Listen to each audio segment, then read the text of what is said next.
Hey y'all, hey. It's your good sis Morgan Renee Myers tuning in with you all for another story time with more of mine. We in The Color Purple by Alice Walker. But first, let's give thanks to God. I made it to see another year of life. I'm 33 years old today. Matter of fact, let me drop my cash app in case anybody want to be a blessing to your girl. It is always appreciated.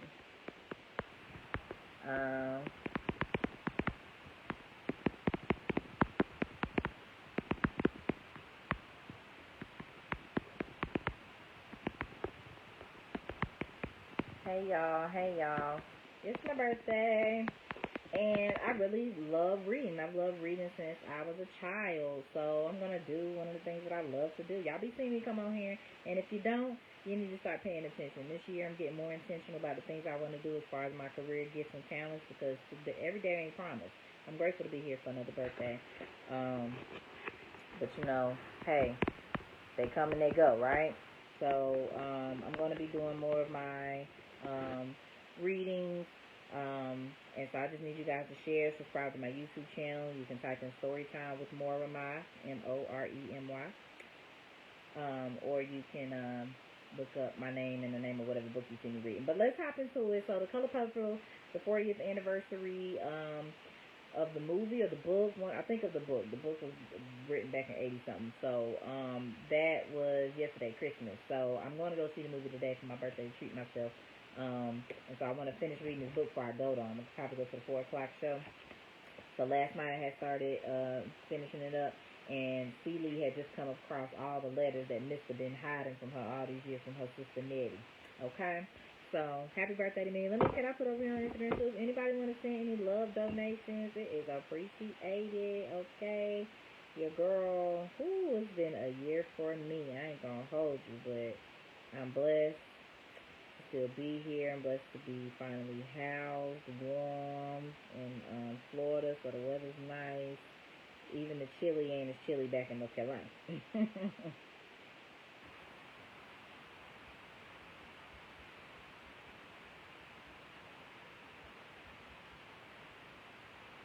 Okay. Uh-oh. Oh, oh, oh. Lord have mercy. What I'm doing, that's how you can tell. Alright, let me get on with this reading.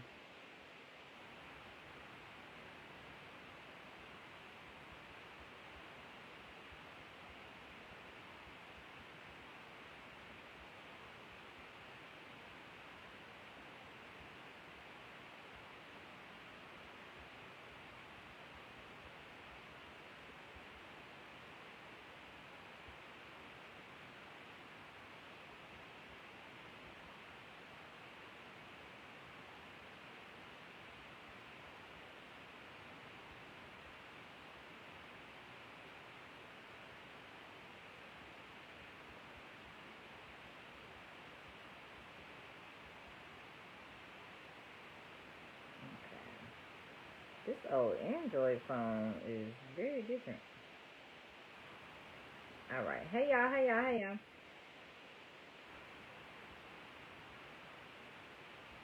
Alright. Let's get into this good read. So again, shout out to God for another year of my life.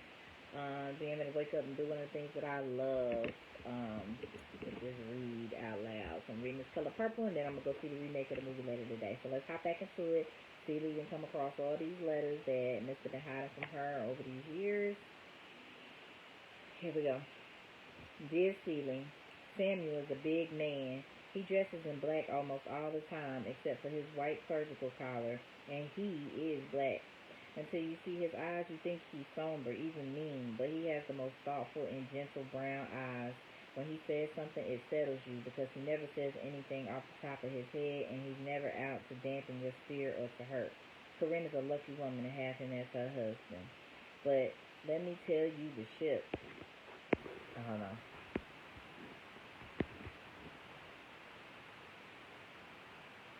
But let me tell you about the ship. The ship, called the Malaga, was 3 stories high, and we had rooms called cabins with beds. Oh, Celie, to lie in a bed in the middle of the ocean. And the ocean, Celie, more water than you can imagine in one place. It took us 2 weeks to cross it. And then there were people in England, which is a country full of white people, and some of them very nice and with their own anti-slavery and missionary society. The churches in England were also very eager to help us, and white men and women who looked just like the ones at home invited us to their gatherings and into their homes for tea and to talk about our work. Tea to the English is really a picnic indoors. Plenty of sandwiches and cookies and, of course, hot tea. We all use the same cups and plates. Everyone said I seemed very young to be a missionary, but Samuel said that I was very willing, and that anyway my primary duty would be helping with the children and teaching a kindergarten class or two. Our work began to seem somewhat clearer in England because the English have been sending missionaries to Africa and India and China and God knows where all for over 100 years, and the things they have brought back. We spent a morning in one of their museums, and it was packed with jewels, furniture, fur carpets, swords, clothing, even tombs from all the from all the countries they have been. From Africa, they have thousands of vases, jars, masks, bowls, baskets, statues, and they are all so beautiful it is hard to imagine that the people who made them don't still exist. And yet the English assure us they do not. Although Africans once had a better civilization than the Europeans, though of course even the English do not say this, I get this from reading a man named J.A. Rogers. For several centuries they have fallen on hard times. Hard times is a phrase the English love to use when speaking of Africa, and it is easy to forget that Africa's hard times were made harder by them. Millions and millions of Africans were captured and sold into slavery. You and me, Seeley, and whole cities were destroyed by slave-catching wars. Today, strongest folks are riddled by disease and sunk in spiritual and physical confusion. They believe in the devil and worship the dead, nor can they read or write. Why did they sell us? How could they have done it? And why do we still love them? These were the thoughts I had as we tramped through the chilly streets of London.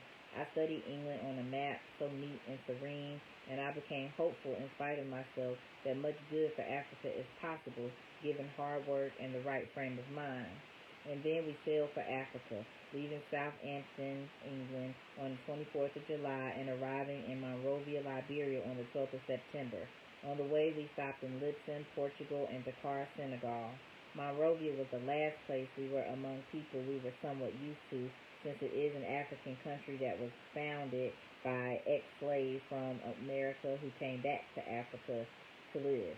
Had any of their parents or grandparents been sold from Monrovia? I wondered, and what was their feeling once sold as slaves, now coming back with close ties to the country that bought them to rule. Seeley, I must stop now. The sun is not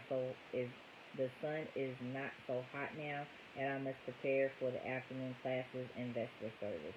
I wish you were here with me, or I with you. Love, your sister Nettie. Dearest Seeley, it was the funniest thing to stop over in Monrovia after my first glimpse of Africa, which was Senegal. The capital of Senegal is Dakar, and the people speak their own language. Senegalese, I guess they would call it, and French. They are the blackest people I have ever seen, Seeley. They are black like the people we are talking about when we say, so-and-so is blacker than black, he's blue black. They are so black, Seeley. They shine, which is something else folks down home like to say about real black folks. But Seeley, try to imagine a city full of these shining, blue-black people, tall, thin, with long necks and straight backs. Can you picture it at all, Seeley? Because I felt like I was seeing black for the first time. And Seeley, there is something magical about it, because the black is so black, the eye is simply dazzled, and then there's the shining that seems to come really from moonlight. It is so luminous, but their skin glows even in the sun. But I did not really like the Senegalese I met in the market. They were concerned only with their sale of produce. If we did not buy, they looked through us as quickly as they looked through the white French people who lived there. Somehow I had not expected to see any white people in Africa, but they are here in droves, and not all are missionaries.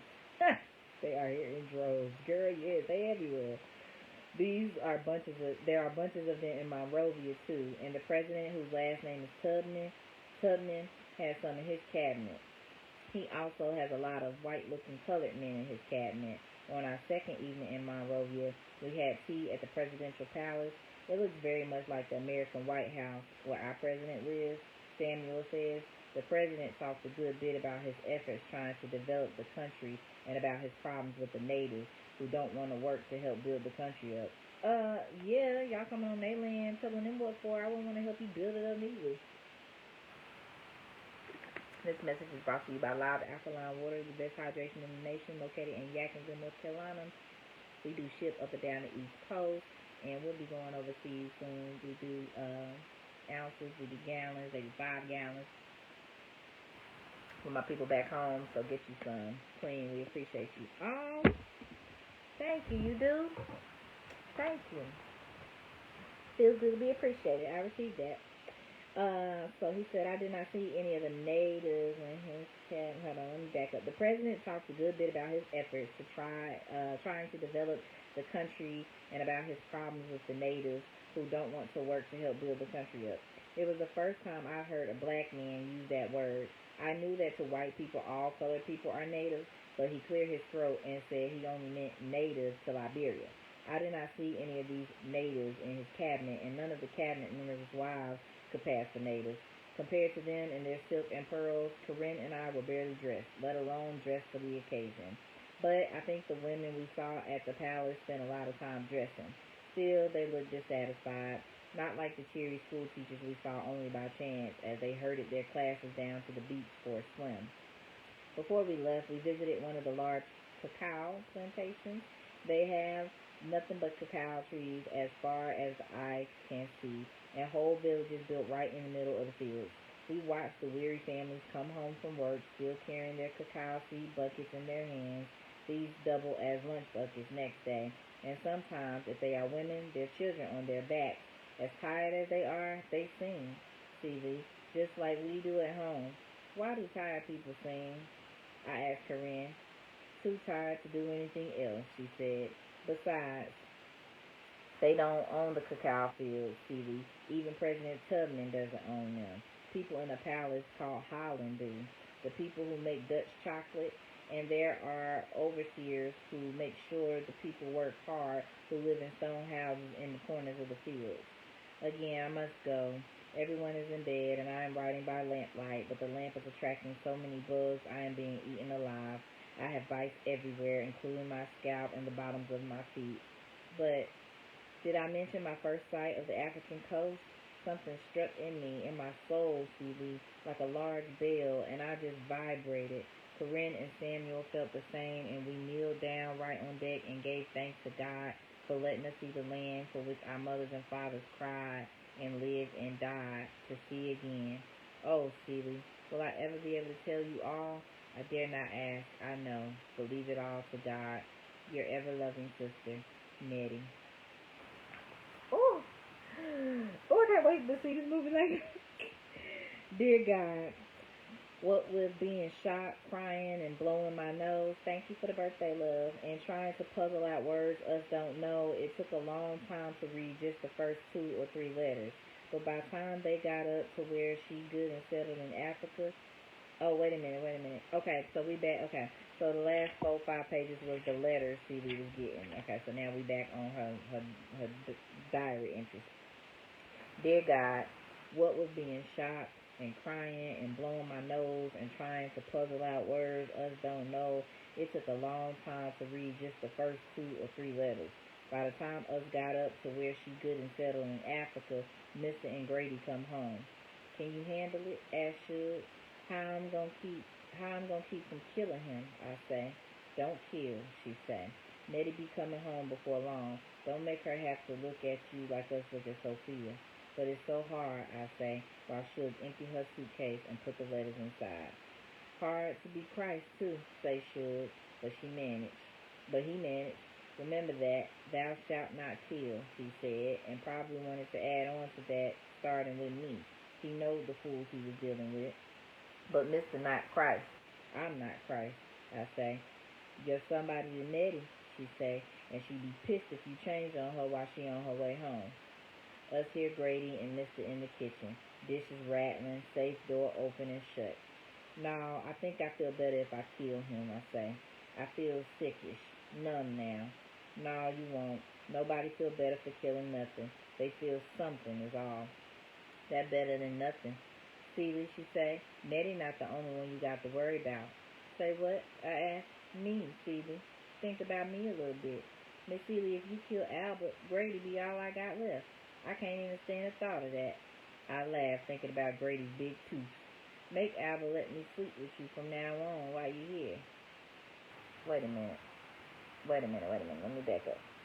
I laughed, thinking about Grady's big tooth. Make Albert let me sleep with you from now on while you here, I say. And somehow or other, she do. Oh, wow. So, okay.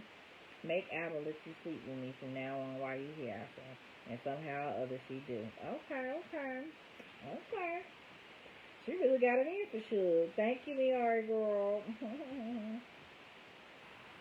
Dear God, us sleep like sisters, me and Suge. Much as I still want to be with her, much as I love to look, my titties stay soft, my little button never rise. Now I know I'm dead. But she say, no, just being mad, grief, wanting to kill somebody will make you feel this way. Nothing to worry about. Titties gonna perk up, button gonna rise again. I love to hug up, period, she say. Snuggle, don't need nothing else right now. Yeah, I say, hugging is good. Snuggle, all of us good. She say, times like this, love us ought to do something different. Let me pause for a second. So there's a lady that I do these Monday affirmations with. Her name is Von Hughes. She's here on Facebook. Thank you, cuz, and happy belated to you too. I don't know what was going on with me on the day your birthday was on social media. I had saw it, but I think I saw it a little too late, but I should have remembered. But thank you. Anyways, segueing, they talking about cuddling. So Celie liking Suge and attracted to her. I think she low-key a lesbian or bisexual. She ain't had good dealings with men, and so Suge just sparked something up in her. And so they talking about cuddling and hugging. There's a sister by the name of Von Hughes on my Facebook page, and she does like these cuddle sessions or something. Like she had a big group cuddle event. I don't know if she hosted it or went to one, but nonetheless, apparently that's a thing. And we know this book is written in the 80s. We know black people and mental health in general, whether or not we see counselors, therapists, whatever. But there are different modalities to healing supposedly out there. So hugging or cuddling is one of those ways that is, becoming more accessible, I guess. You go to cuddle parties and get some love that you need. I wonder what y'all thoughts on that, like when dealing with trauma or just needing some comfort or intimacy. Do y'all think that's something that is needed or something you would go to or experience? I know I do like a good hug. I know it'll be some days, especially because I'm in a new city by myself. I know a few people, but, people feel different and, still learning people. Like, I don't always get a hug. And sometimes I be feeling like, I need a hug. Today we did that have a hug. Because hugging yourself goes so far, child. So I think that's interesting, like, to just see that she just wanted to be held in bed, like, just her woman or her sister. Yeah, I say hugging is good, snuggle, all of it's good. She say, times like this, love us ought to do something different. Like what? I asked. Well, she say, looking me up and down, let's make you some pants. What do I need pants for? I say, I ain't no man. Don't get uppity, she say. But you don't have a dress do nothing for you. You not made like no dress pattern either. I don't know, I say. Mister not gonna let his wife wear pants. Why not? Say Suge. You do all the work around here. It's a scandalous the way you look out there plowing in a dress. How you keep from falling over it or get in the plow car in it is beyond me. Yeah, I say. Yeah. And another thing, I used to put on Albert's pants when we was courting, and he one time put on my dress. No, he did. Yes, he did. He used to be a lot of fun. Not like now, but he loved to see me in pants. It was like a red flag to a bull. I say, I could just picture it, and I didn't like it one bit. Well, you know how they is, say Suge. What us gonna make them out of? Wait a minute. I say, I could just picture it, and I didn't like it one bit. Well, you know how they is, say Suge. What us gonna make them out of? I say. We have to get our hands on somebody's army uniform, say Suge, for practice. That's good, strong material and free. Jack, I say, Odessa's husband. Okay, she say, and everybody we're going to read Nettie's letters and stuff. And every day we going to read Nettie's letters and stuff. A needle and not a razor in my hand, I think. She don't say nothing else. Just come over to me and hug. Okay, what y'all got going on? Dear God, now I know Nettie alive, I begin to strut a little bit. Think when she come home us leave here, her and me and our 2 children, what they look like, I wonder, but it's hard to think about them. I feel shame, more than love, to tell the truth. Anyway, is they all right here? Got good sense and all? Should say children got by incest turned into dunces. Incest part of the devil's plan. But I think about Nettie. It's hot here, Seaweed, she write. Hotter than July, hotter than August and July. Hot like cooking dinner on a big stove in a little kitchen in August and July. Hot. Dear Sealy, this is Nettie writing to Sealy. Dear Sealy, we were met at the ship by an African from the village we are settling in. His Christian name is Joseph. He is short and fat with hands that seem not to have any bones in them. When he shook my hand, it felt like something soft and damp was falling, and I almost caught it. He speaks a little English, what they call pidgin English. It is very different from the way we speak English, but somehow familiar. He helped us unload our things from the ship in the boats that came out to get us. These boats are really dugout canoes like the Indians had, the ones you see in pictures. With all our belongings, we filled 3 of them, and a 4th one carried our medical and teaching supplies. Once in the boat, we were entertained by the songs of our boatmen as they tried to out-paddle each other to the shore. They paid very little attention to us or our cargo. When we reached the shore, they didn't bother to help us alight from the boat and actually set some of our supplies right down in the water. As soon as they had browbeat poor Samuel out of a tip that Joseph said was too big, they were off hallooing other group of people who were waiting at the edge of the water to be taken to the ship. The port is pretty, but too shallow for large ships to use, so there is a good business for boatmen during the season the ships come by. These boatmen were all considerably larger and more muscular than Joseph, though all of them, including Joseph, are deep chocolate brown, not black like the Senegalese. And Sealy, they have the strongest, cleanest, whitest teeth. I was thinking about teeth a lot on the voyage over because I had a toothache nearly the entire time. You know how rotten my back teeth are. And in England, I was struck by the English people's teeth, so crooked, usually, and blackish with decay. I wonder if it was the English water, but the African teeth remind me of horses' teeth. They are so fully formed, straight, and strong. The port town is the size of the hardware store in town. Inside, there are stalls filled with cloth, hurricane lamps and oil, mosquito netting, camp bedding, hammocks, axes and hoes, and machetes and other tools. The whole place is run by a white man, but some of the stalls that sell produce are rented out to Africans. Joseph showed us things we needed to buy: a large iron pot for boiling water in our clothes, a zinc basin, mosquito netting, nails, hammer and saw and pickaxe, oil, and lamps. Since there was nowhere to sleep in the port, Joseph hired some porters from among the young men loafing around the trading post, and we were left right away for Olinka, some 4 days march through the bush. Jungle to you, or maybe not. Do you know what a jungle is? Well, trees and then more trees on top of that, and big. And they are so big they look like they were built, and vines and ferns and little animals, frogs, snakes too, according to Joseph. But thank God we did not see any of these, only humpback lizards as big as your arm, which the people here catch and eat.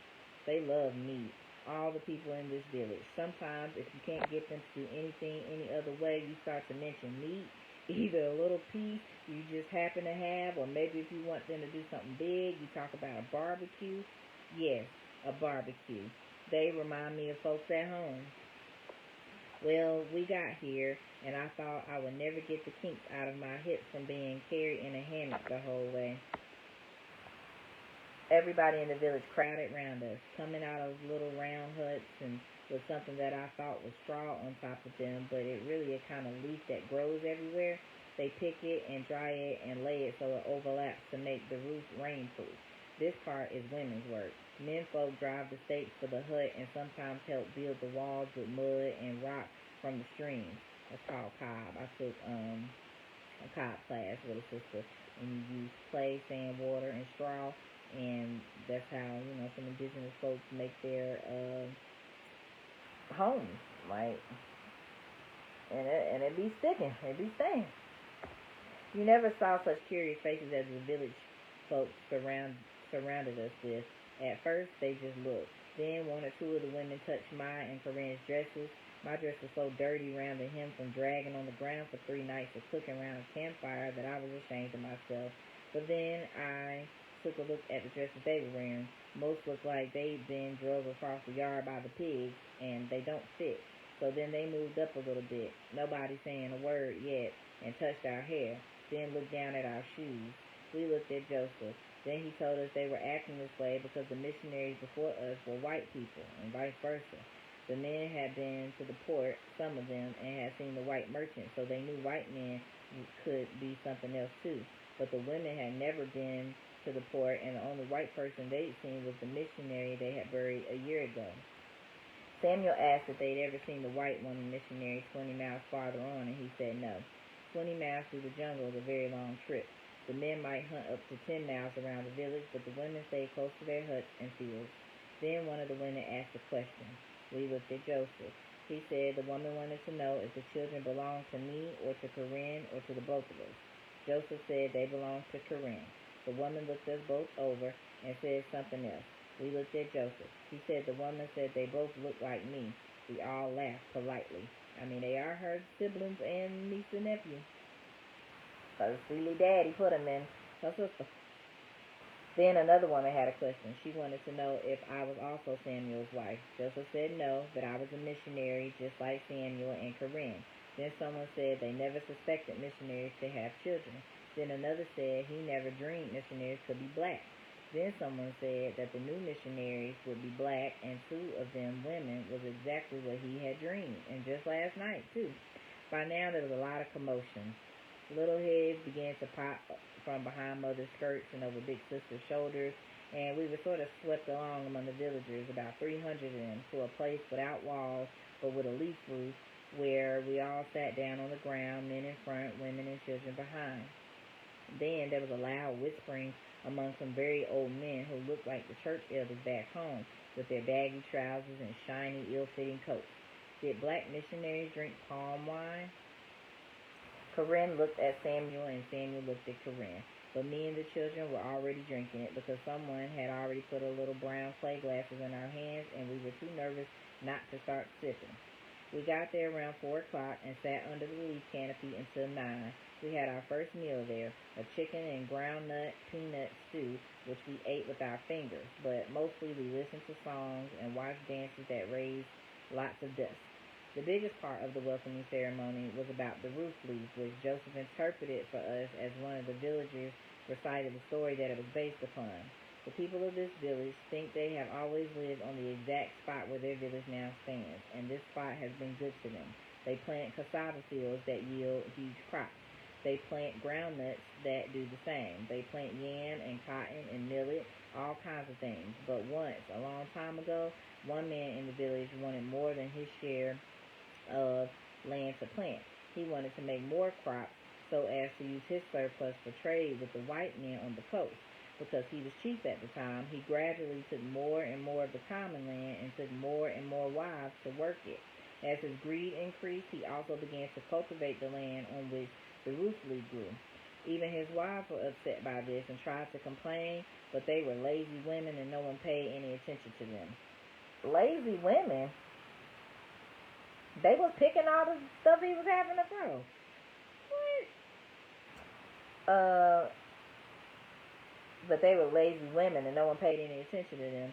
Nobody could remember a time when roof leaf did not exist in overabundant amounts. But eventually, the greedy chief took so much of this land that even the elders were disturbed. So he simply bought them off with axes and cloth and cooking pots, and he got from the coast traders. But then there came a great storm during the rainy season that destroyed all the roofs on all the huts in the village, and the people discovered to their dismay that there was no longer any roof leaf to be found. Where roof leaf had flourished from time's beginning, there was cassava, millet, groundnuts. For 6 months, the heavens and the winds abused the people of Olinka. Rain came down in spears, stabbing away the mud of their walls. The wind was so fierce it blew the rocks out of the walls and into people's cooking pots. Then cold rocks, shaped from millet balls, fell from the sky, striking everyone, men and women and children alike, and giving them fevers. The children fell ill first, then their parents. Soon the village began to die. By the end of the rainy season, half the village was gone. Ooh, Lord.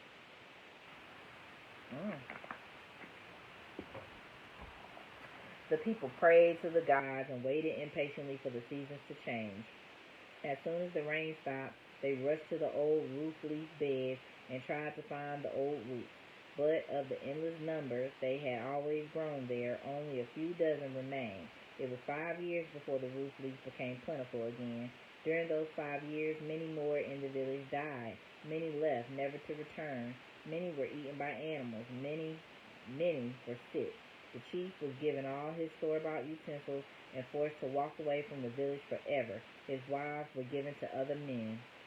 On the day when all the huts had roofs again from the roof leaf, the villagers celebrated by singing and dancing and telling the story of the roof leaf. The roof leaf became the thing they worshipped. Looking over the heads of the children at the end of the tale, I saw coming slowly towards us a large, brown, spiky thing as big as a room, with a dozen legs, walking slowly and carefully under it. When it reached our canopy, it was presented to us. It was our roof. As it approached, the people bowed down. The white missionary before you would not let us have this ceremony, said Joseph, but the Olinka like it very much. We know a roof leaf is not Jesus Christ, but in its own humble way, is it not God? So there we sat, Seeley, face to face with the Olinka God. And Seeley, I was so tired and sleepy and full of chicken and groundnut stew, my ears ringing with song, that all that Joseph said made perfect sense to me. I wonder what you would make of all this. I send my love. Your sister, Nettie. Dear Seeley, it has been a long time since I had time to write, but always, no matter what I'm doing, I'm writing to you. Dear Seeley, I say in my head in the middle of vespers, the middle of the night while cooking, dear Seeley, and I imagine that you really do get my letters and that you are writing me back. Dear Nettie, this is what life is like for me. We are up at 5 o'clock for a light breakfast of millet porridge and fruit and the morning classes. We teach the children English, reading, writing, history, geography, arithmetic, and the stories of the Bible. At 11 o'clock, we break for lunch and household duties. From 1 until 4, it is too hot to move, so some of the mothers sit behind their huts and sew. At 4 o'clock, we teach the older children, and at night, we are available for adults. Some of the older children are used to coming to the mission school, but the smaller ones are not. Their mothers sometimes drag them here, screaming and kicking. They are all boys. Olivia is the only girl. The Olinka did not believe girls should be educated. When I asked the mother why she thought this, she said, a girl is nothing to herself. Only to her husband can she become something. What can she become? I asked. Why, she said, the mother of his children. But I am not the mother of anybody's children, I said, and I am something. You are not much, she said, the missionary's drudge. It is true that I work harder here than I ever dreamed I could work, and that I sleep after school and tidy up after service, but I don't feel like a drudge. I was surprised that this woman, whose Christian name is Catherine, saw me in this light. She has a little girl, Tashi, who plays with Olivia after school. Adam is the only boy who will speak to Olivia at school. They are not mean to her. It is just, what is it? Because she is where they are doing boy things, they do not see her. But never fear, Seeley. Olivia has your stubbornness and clear-sightedness, and she is smarter than all of them, including Adam, put together. Why can't Tashi come to school? She asked me. When I told her the Olinka don't believe in educating girls, she said, quick as a flash, they're like white people at home who don't want colored people to learn. Oh, she's sharp, Seeley. At the end of the day, when Tashi can get away from all the chores her mother assigns her, She and Olivia secret themselves in my hut, and everything Olivia has learned, she shares with Tashi. To Olivia right now, Tashi alone is Africa.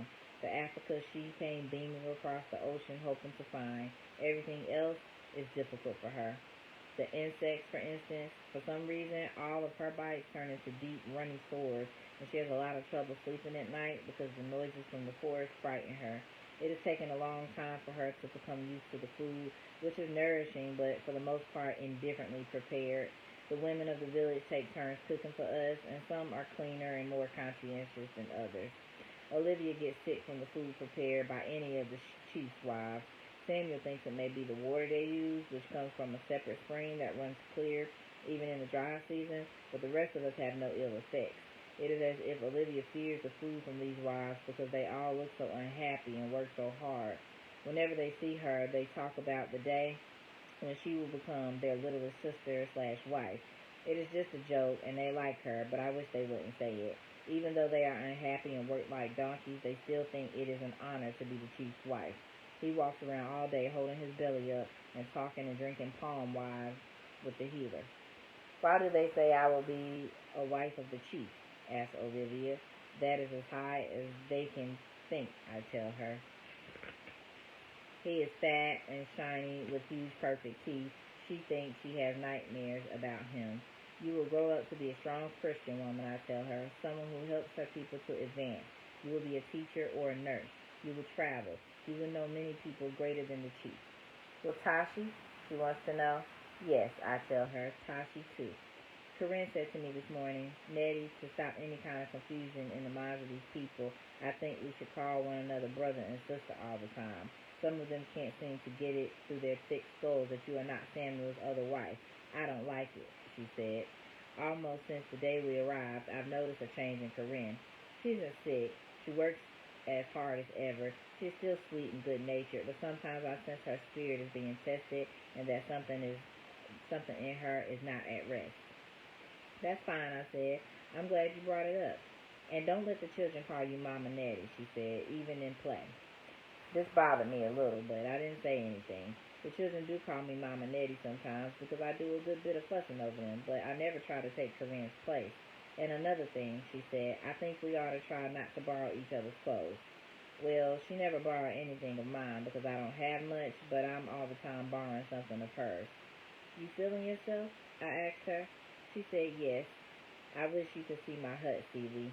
I love it. Unlike our school, which is square, and unlike our church, which doesn't have walls, at least during the dry season, my hut is round, walled, and a round roof leaf roof. It is 20 steps across the middle and fits me to a T. Over the mud walls, I have hung Olinka platters and mats and pieces of tribal cloth. The Olinka are known for their beautiful cotton fabric, which they hand weave and dye with berries, clay, indigo, and tree bark. Then there is my paraffin camp stove in the center and my camp bed to one side, covered with mosquito netting so that it almost looks like the bed of a bride. Then I have a small writing table where I write to you, a lamp, and a stool. Some wonderful rush mats on the floor. It is all colorful and warm and homey. My only desire for it now is a window. None of the village huts have windows, and when I spoke of a window to the women, they laughed heartily. The rainy season makes the thought of a window ridiculous, apparently, but I am determined to have one even if a flood collects daily on my floor. I would give anything for a picture of you, Celie. In my trunk, I have pictures donated to us by the missionary societies in England and America, pictures of Christ, the apostles, Mary, the crucifixion, Speke, Livingstone, Stanley, Schweitzer. Maybe one day I'll put them up, but once, when I held them up to my fabric and mat-covered walls, they made me feel very small and unhappy, so I took them down. Even the picture of Christ, which generally looks good anywhere, looks peculiar here. We, of course, have all of these pictures hung in the school and many of Christ behind the altar at the church. That is enough, I think, though Samuel and Corinne have pictures and relics, crosses in their hut as well. Your sister, Nettie. Dear Celie, thanks, guys. Thanks for the birthday, love, y'all. Dear Celie, Tashi's mother and father were just here. They were upset because she spends so much time with Olivia. She is changing, becoming quiet and too thoughtful, they say. She is becoming someone else. Her face is beginning to show the spirit of one of her aunts who was sold to the trader because she no longer fit into village life. This aunt refused to marry the man chosen for her, refused to bow to the chief, did nothing but lay up, crack cola nuts between her teeth, and giggle. They want to know what Olivia and Tashi do in my hut when all the other little girls are busy helping their mothers.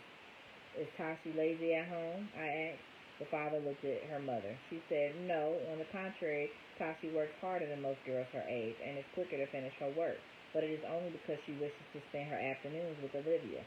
She learns everything I teach her as if she already knows it, said the mother, but this knowledge does not really enter her soul. The mother seemed puzzled and afraid. The father angry. I thought, aha. Tashi knows she is learning a way of life she will never live, but I did not say this. The world is changing, I said. It is no longer a world just for boys and men. Our women are respected here, said the father. We would never let them trend the world as American women do. There's always someone to look after the Olinka woman, a father, an uncle, a brother or nephew. Do not be offended, Sister Nettie, but our people pity women such as you who are cast out, we know not from where, into a world unknown to you, where you must struggle all alone for yourself. So I am an object of pity and contempt, I thought, to men and women alike. Furthermore, said Tashi's father, we are not simpletons. We understand that there are places in the world where women live differently from the way our women do, but we do not approve of this different way for our children. But life is changing, even in Olinka, I said. We are here. He spat on the ground. What are you? 3 grown-ups and 2 children? In the rainy season, some of you will probably die.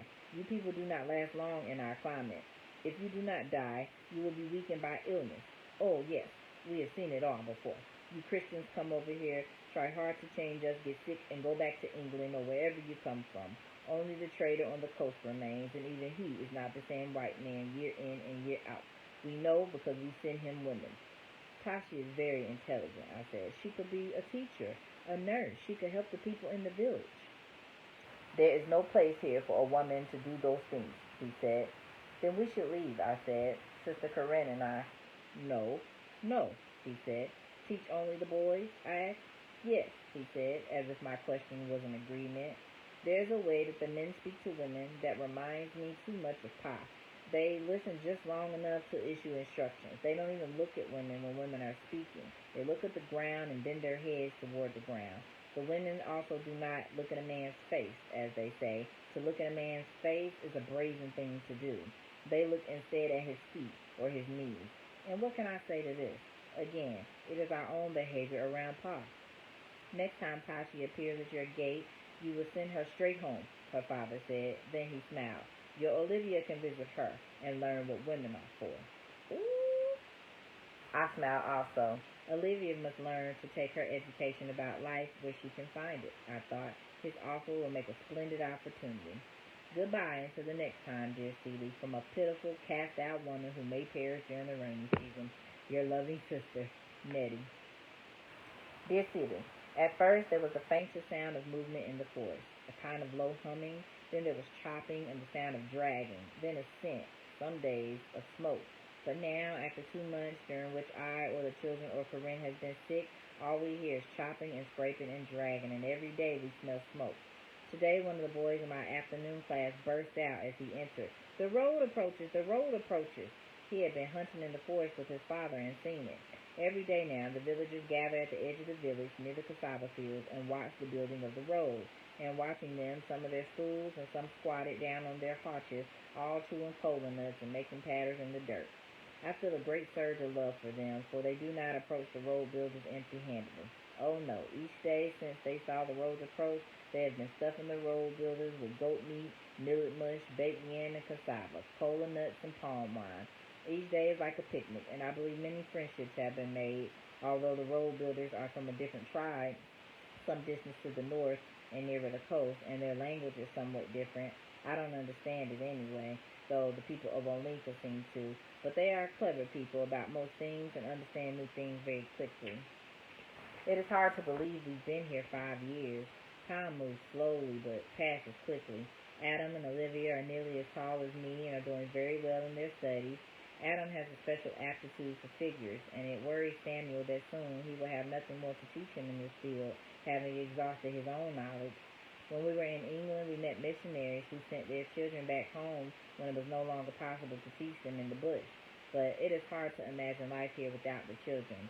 They love the open feeling of the village and love living in huts. They are excited by the hunting expertise of the men and the self-sufficiency of the women in raising their crops. No matter how down I may be, and sometimes I get very down indeed, a hug from Olivia or Adam completely restores me to the level of functioning, if nothing else. Their mother and I are not as close as we once were, but I feel more like their aunt than ever, and the three of us look more and more alike every day. About a month ago, Corinne asked me not to invite Samuel to my hut unless she was present. Corinne need to calm down. Now all of a sudden she's starting to feel some type of way. She said it gave the villagers the wrong idea. This was a real blow to me because I treasure his company. Since Corinne almost never visits me herself, I will have hardly anybody to talk to, just in friendship. But the children still come and sometimes spend the night when their parents want to be alone. I love those times.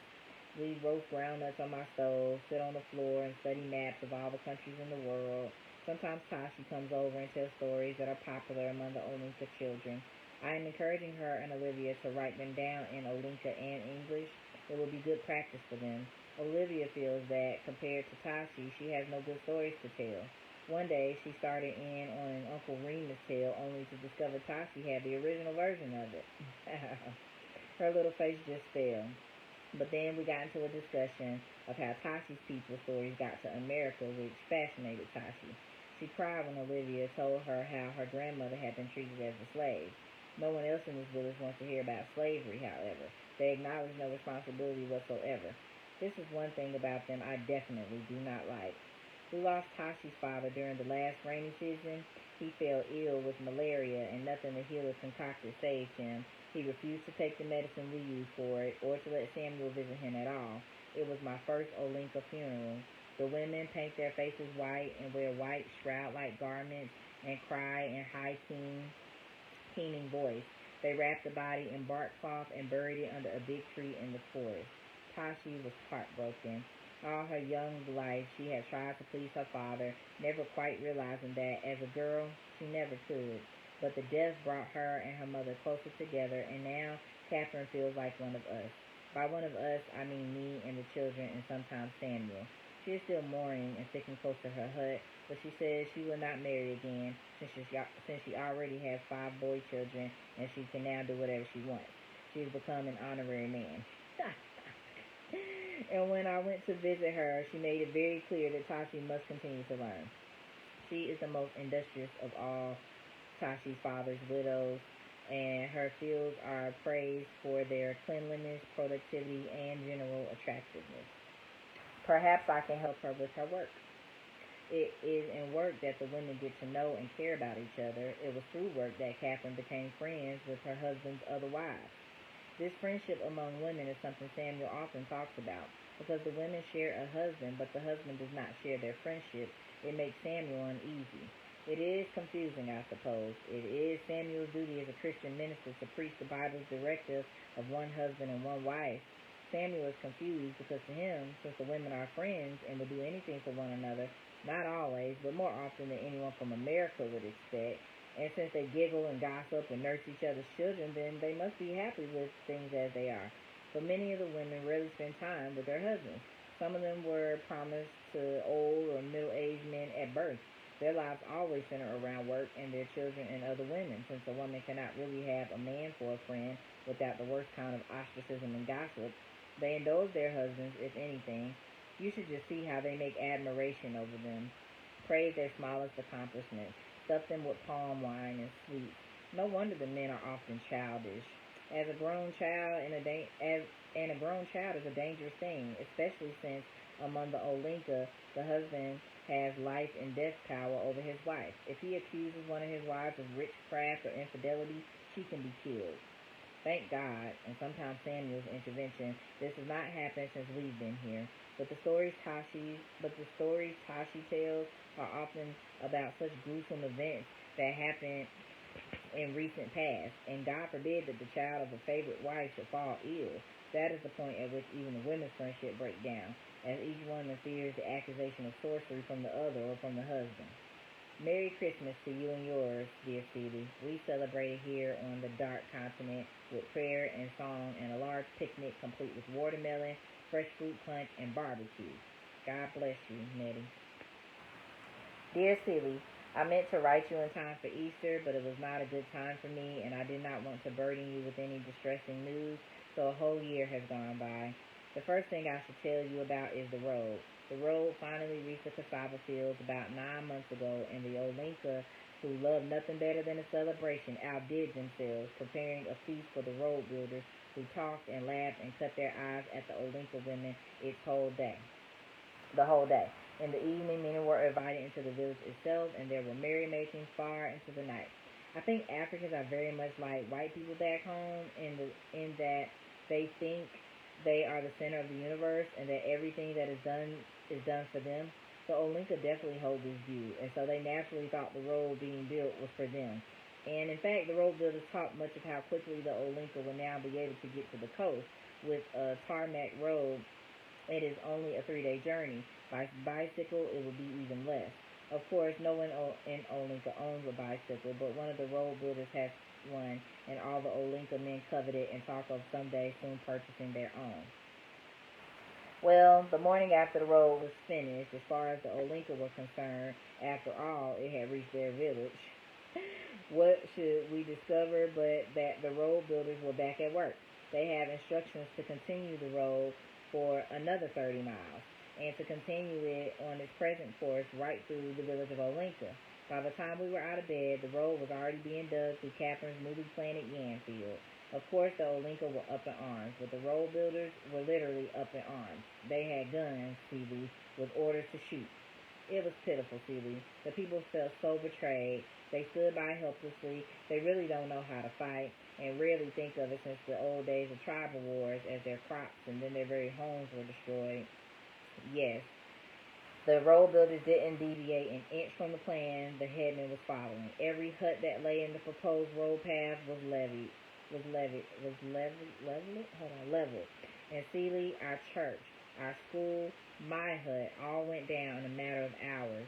Fortunately, we were able to save all our things, but with a tarmac road running straight through the middle of it, the village itself seems gutted. No, I have not seen the new movie yet. That's why I'm trying to finish this book before I go. So I got this much left to get through.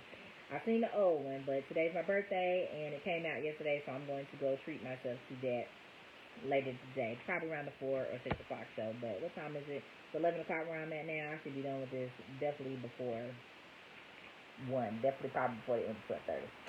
Alright, so immediately, and after understanding the road builder's intentions, the chief set off toward the coast, seeking explanations and reparations. 2 weeks later, he returned with even more disturbing news. The whole territory, including the Olinka's village, now belongs to a rubber manufacturer in England.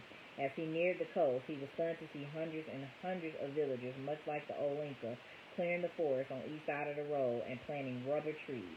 The ancient giant mahogany trees, all the trees, the game, everything of the forest was being destroyed, and the land was forced to lie flat, he said, and bare as palm of his hand.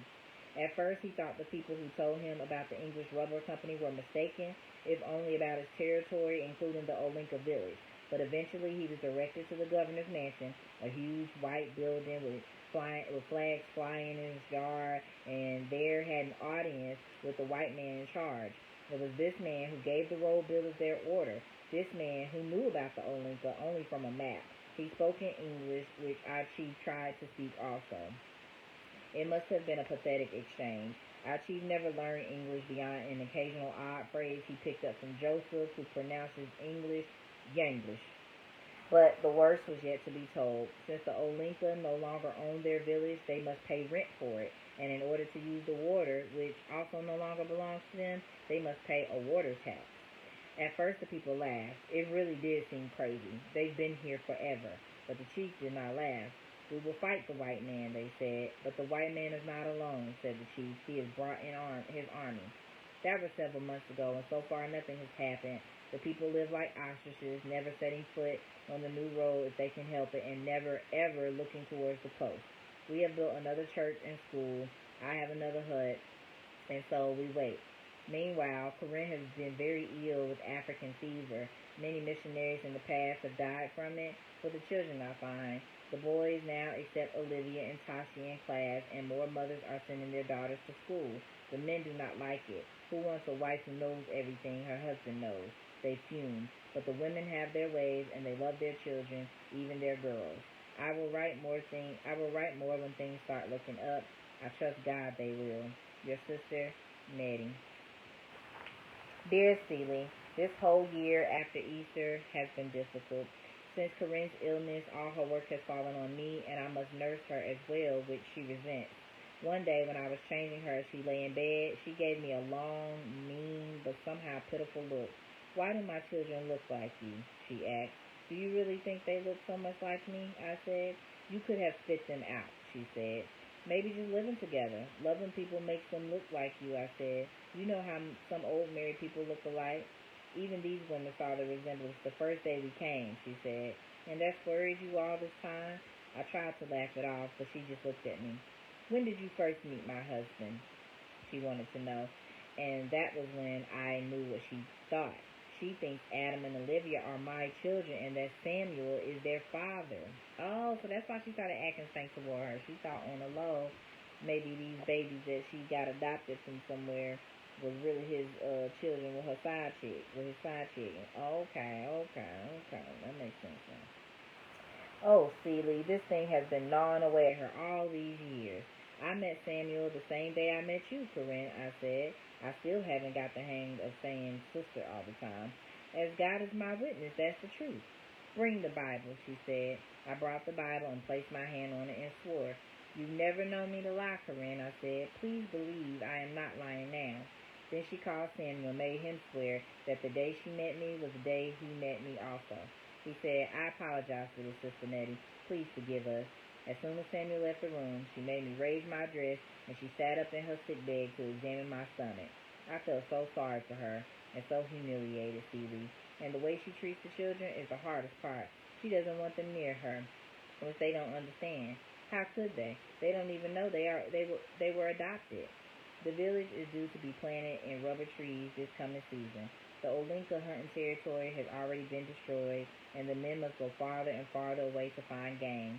The women spend all their time in the fields, tending to crops and praying. They sing to the earth and to the sky and to their cassava and groundnuts, songs of love and farewell. We are all sad here, Celie. I hope life is easier for you. Your sister, Nettie. Dang. Dear Celie, guess what? Samuel thought the children were mine too. That is why he urged me to come to Africa with them. When I showed up at their house, he thought I was following my children, and soft-hearted as he is, didn't have the heart to turn me away. If they not yours, he said, whose are they? But I had the same question for him first. Where did you get them? I asked. And Celie, he told me a story that made my hair stand on end. I hope you poor things are ready for it. Once upon a time, there was a well-to-do farmer who owned his property near town, our town, Celie. And as he did so well farming and everything he turned his hand to prospered, he decided to open a store and try his luck selling dry goods as well. Well, his store did so well that he talked two of his brothers into helping him run it, and as the months went by, they were doing better and better. Then the white merchants began to get together and complain that this store was taking all the black business away from them, and the black man's blacksmith shop that he set up behind the store was taking some of the white. This would not do, and so one night the man's store was burned down, his smithy destroyed, and the man and his two brothers dragged out of their homes in the middle of the night and hanged. The man had a wife who he adored, and they had a little girl, barely 2 years old. She was also pregnant with another child. When the neighbors brought her husband's body home, it had been mutilated and burnt. The sight of it nearly killed her, and her second baby, also a girl, was born at this time. Although the widow's body recovered, her mind was never the same. She continued to fix her husband's plate at mealtime, just as she'd always done, and was always full of talk about the plans she and her husband had made.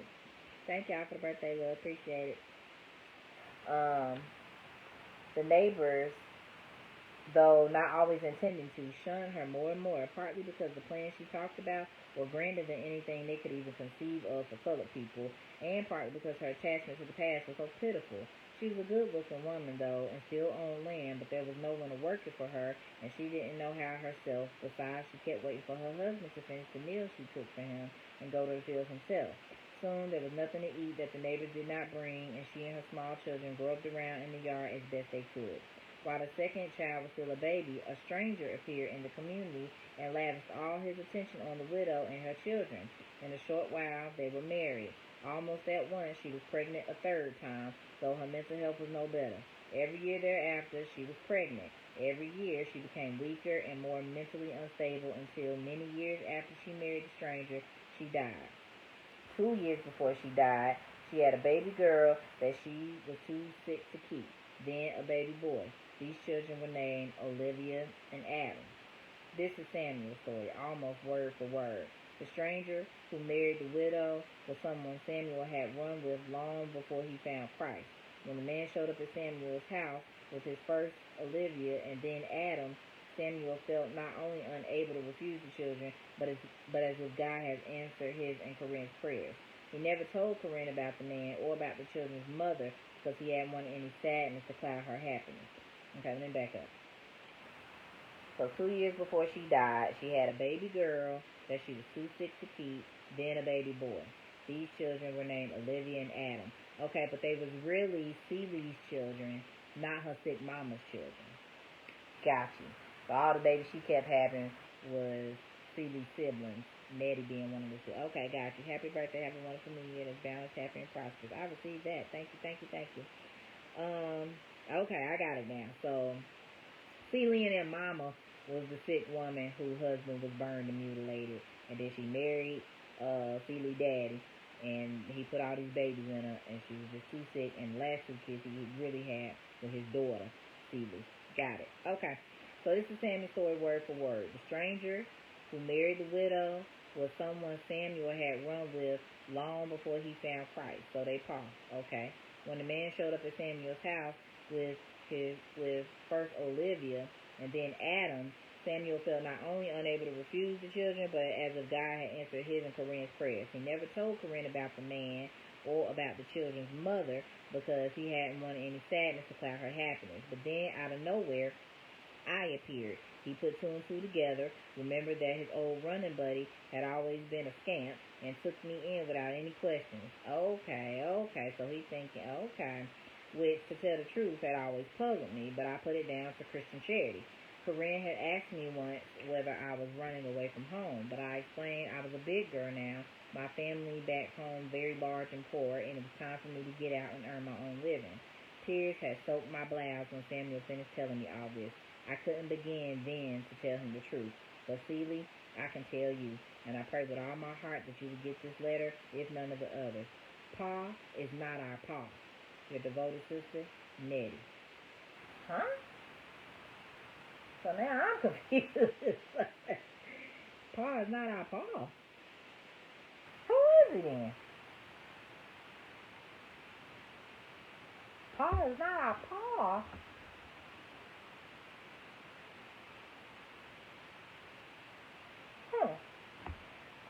Alright, well, let me keep reading. So now we back to Celi's diary entries. No more Dear Celi's, Dear God. Dear God, that's it, say Shug. Pack your stuff. You coming back to Tennessee with me. But I feel dazed. My daddy lynched. My mama crazy. All my little half-brothers and sisters no kin to me. My children not my sister and brother. Pa not my pa. You must be sweet. Okay, let me read that. What? Dear God, that's it, say Shug. Pack your stuff. You coming back to Tennessee with me, but I feels day. My daddy lynched. Okay, so her mama's still her mama that she had with another man, but he got lynched for owning the business. So my daddy lynched. My mama crazy. All my little half brothers and sisters no kin to me. My children not my sister and brother, because that ain't her daddy who actually did her, but he was basically her stepdad. Whoever she grew up with thought thinking was her daddy. They not really her brother and sister, they just her children by this man. Pa, not Pa, you must be asleep. Talking to God. Okay, this is a lie. I never read the book. I watched the movie, but it's been a while since I watched the movie too, so I can't wait till I go look at it today to get some recap, get some understanding of what's going on here. Alright, so this is her writing. Dear Nettie, for the first time in my life, I wanted to see Pa. So me and Suge dressed up in our new blue flower pants that match and a big floppy Easter hat that match too, except her roses red, mine yellow, and us playing in the Packard and glide over there. They put in paved roads all up and down the country now, and 20 miles go like nothing.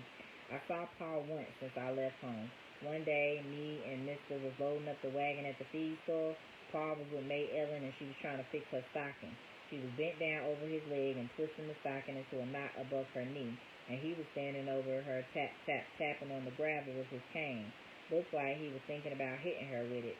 Mister went up to them all friendly, with his hand stuck out, but I kept loading the wagon and looking at the patterns on the sack. I never thought I'd want to see him again. Well, it was a bright spring day, sort of chilled at first, like it be around Easter, and the first thing us noticed as soon as we turned into the lane is how green everything is. Like, even though the ground everywhere else not warmed up good, Pa's land is warm and ready to go. Then, all along the road, there's Easter lilies and jonquils and daffodils and all kinds of little early wildflowers. Then us notice all the birds singing their little cans off all up and down the hedge that itself is putting out little yellow flowers. Smells like Virginia creeper. It also different from the rest of the country as we drive through and make us real quiet. I know this sounds funny, Nettie, but even the sun seems to stand a little longer over our heads. Well, say Suge, all this is pretty enough. You never said how pretty it was. It wasn't this pretty, I say. Every Easter time it used to flood, and all those children had colds.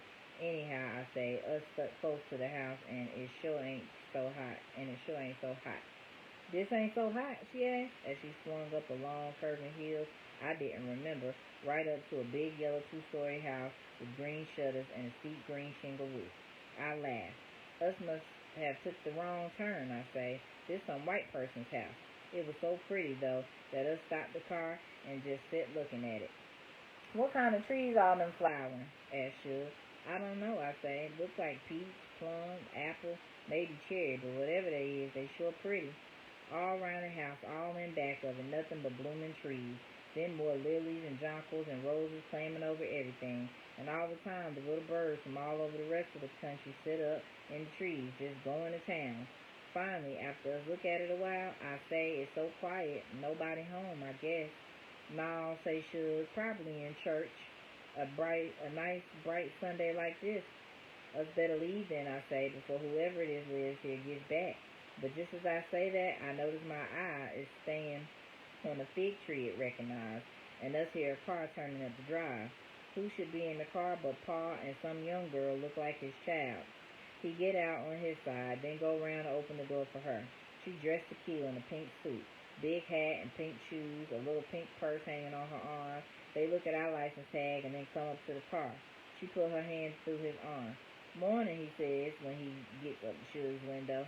Morning, she says slow, and I can tell he not what she expects. Anything I can do for you? He ain't noticed me and probably wouldn't even if he looked at me. Suge say under her breath, is that him? I say, yeah. What shocked Suge and shocked me too is how young he looked. He looked older than the child he with, even if she is dressed up like a woman, but he looked young for somebody to be anybody that got grown children and nearly grown grandchildren. But then I remember, he not my daddy, just my children's daddy. What your mama do? Asked Suge. Rob the cradle? What your mama do? Asked Suge. Rob the cradle? But he not so young. I brought Celie, say Suge. Your daughter Celie? She wanted to visit you. Got some questions to ask. He seemed to think back a second. Celie, he say. Like, who's Celie? Then he say, y'all get out and come on up on the porch. Daisy, he say to the little woman with him, go tell Hetty to hold dinner. She squeezed his arm, reached up and kissed him on the jaw. He turned his head and watched her go up the walk, up the steps, and through the front door. He followed us up the steps, up on the porch, help us pull out rocking chairs, then say, now what y'all want? The children here, I asked. What children, he say. Then he laughed. Oh, they gone with their mama. She up and left me, you know. Went back to her folks. Yeah, he say, you would remember May Ellen. Why she leave, I asked. He laughed some more. Got too old for me, I reckon. Then the little woman came back out and sit on the armrest of his chair. He talked to us and fondled her arm. This Daisy, he said, my new wife. Why, say Shug, do you look, why, say Shug, don't you look more than 15? I ain't, say Daisy. I'm surprised your people let you marry. She shrugged, look at Pa. They work for him, she say, live on his land. I'm her people now, he say. I feel so sick I almost gagged. Nettie in Africa, I say, a missionary. She wrote me that you ain't our real Pa. Well, he say, so now you know. Daisy looked at me with pity all over her face. It's just like him to keep that from you, she say. He told me how he brought up two little girls that wasn't even his, she say. I don't think I really believed it till now. No, he never told them, say Shug. What a old sweetie pie, say Daisy, kissing him on top of the head. He fondled and fondled her arm, looked at me and grinned. Your daddy didn't know how to get along, he say. White folks lynch him. Too sad a story to tell pitiful little girls. Too sad a story to tell pitiful little growing girls, he said. Any man would have done what I done. Maybe not, say Shug. Look at her, then look at me. He can tell she know. But what do he care? Take me, he say. I know how they is. The key to all of them is money. The trouble with our people is as soon as they got out of slavery, they didn't want to give a white man nothing else. But the fact is, you got to give them something. Either your money, your land, your woman, or your ass. So what I did was just right. Offer to give them money. Before I planted a seed, I made sure this one and that one know one seed out and 3 was planted for him. Before I ground a grain of wheat, the same thing. And when I opened up your daddy's old store in town, I bought me my own white boy to run it. And what make it so good, he say, I bought him with white folks' money. Ask the busy man your question, Stevie, say Shug. I think his dinner getting cold. Where my daddy buried, I asked. That's all I want to know. Next to your mammy, he say. Any marker, I asked. He look at me like I'm crazy. Lynch people don't get no marker, he say. Like this something everybody know. Mama got one, I asked. He say, no. The birds sing just as sweet when us leave and when us come. Then look like as soon as us turn back on the main road, they stop. By the time us got to the cemetery, the sky gray. Us look for Ma and Pa. Hope for some scrap of wood that say something, but us don't find nothing but weeds and cockleburs and paper flowers fading on some of the graves. Should pick up an old horseshoe and somebody's horse loose. Us took that old horseshoe and us turned round and round together until we were dizzy enough to fall out, and where us would have fell, us stuck this horseshoe in the ground. Should say, us each other's people now, and kiss me. Lord have mercy. What a story. So this man that married that widow done basically raped his stepdaughter and gave her babies and gave them off to family. Dear Celie, I woke up this morning bound to tell Corinne and Samuel everything. I went over to the hut and pulled up a stool next to Corinne's bed. She's so weak by now that all she can do is look unfriendly, and I could tell I wasn't welcome. I said, Corinne, I'm here to tell you and Samuel the truth. She said, Samuel already told me. If the children yours, why don't you just say so? Samuel said, now, honey. She said, don't now, honey me. Nettie swore on the Bible to tell the truth, to tell God the truth, and she lied. Corinne, I said, I didn't lie. I sort of turned my back more on Samuel and whispered, you saw my stomach, I said. What do I know about pregnancy? She said, I never experienced it myself. For all I know, women may be able to rub out all the signs. They can't rub out stretch marks, I said. Stretch marks go right into the skin, and a woman's stomach stretches enough so that it keeps a little pot like all women have here. She turned her face to the wall. Corinne, I said, I'm the children's aunt. Their mother is my older sister, Celie. Then I told them the whole story. Only Corinne was still not convinced. You and Samuel telling so many lies. Who can believe anything you say, she asked. You got to believe, Nettie, said Samuel, though the part about you and Pa was a real shock to him. Then I remember what you told me about seeing Corinne and Samuel and Olivia in town when she was buying cloth to make her and Olivia dresses, and how you sent me to her because she was the only woman you'd ever seen with money. I tried to make her remember that day, but she couldn't. She gets weaker and weaker, and unless she can believe us, and start to feel something for her children, I fear we will lose her. Oh, Seeley, unbelief is a terrible thing, and so is the hurt we cause others unknowingly. Pray for us, Nettie. Pray for us, Nettie. Excuse me. Dearest Seeley, every day for the past week I've been trying to get Corinne to remember meeting you in town. I know if she can just recall your face, she will believe Olivia, if not Adam, is your child. They think Olivia looks like me, but that is only because I look like you. Olivia has your face and eyes exactly. It amazes me that Corinne didn't see the resemblance. Remember the main street of town? I asked. Remember the hitching post in front of Finley's dry goods store? Remember how the store smelled like peanut shells? She says she remembers all this, but no men speaking to her. Then I remember her quilts. The Olinka men make beautiful quilts, which are full of animals and birds and people, and as soon as Corinne saw them, she began to make a quilt that alternated one square of athlete figures with one 9-patch block using the clothes the children had outgrown and some of her old dresses. I went to her trunk and started hauling out quilts. Don't touch my things, said Corinne. I'm not gone yet. I held up the first one and then another to the light, trying to find the first one I remember her making, and trying to remember at the same time the dresses she and Olivia were wearing the first month I lived with them. Aha, I said. I found what I was looking for and laid the quilt across the bed.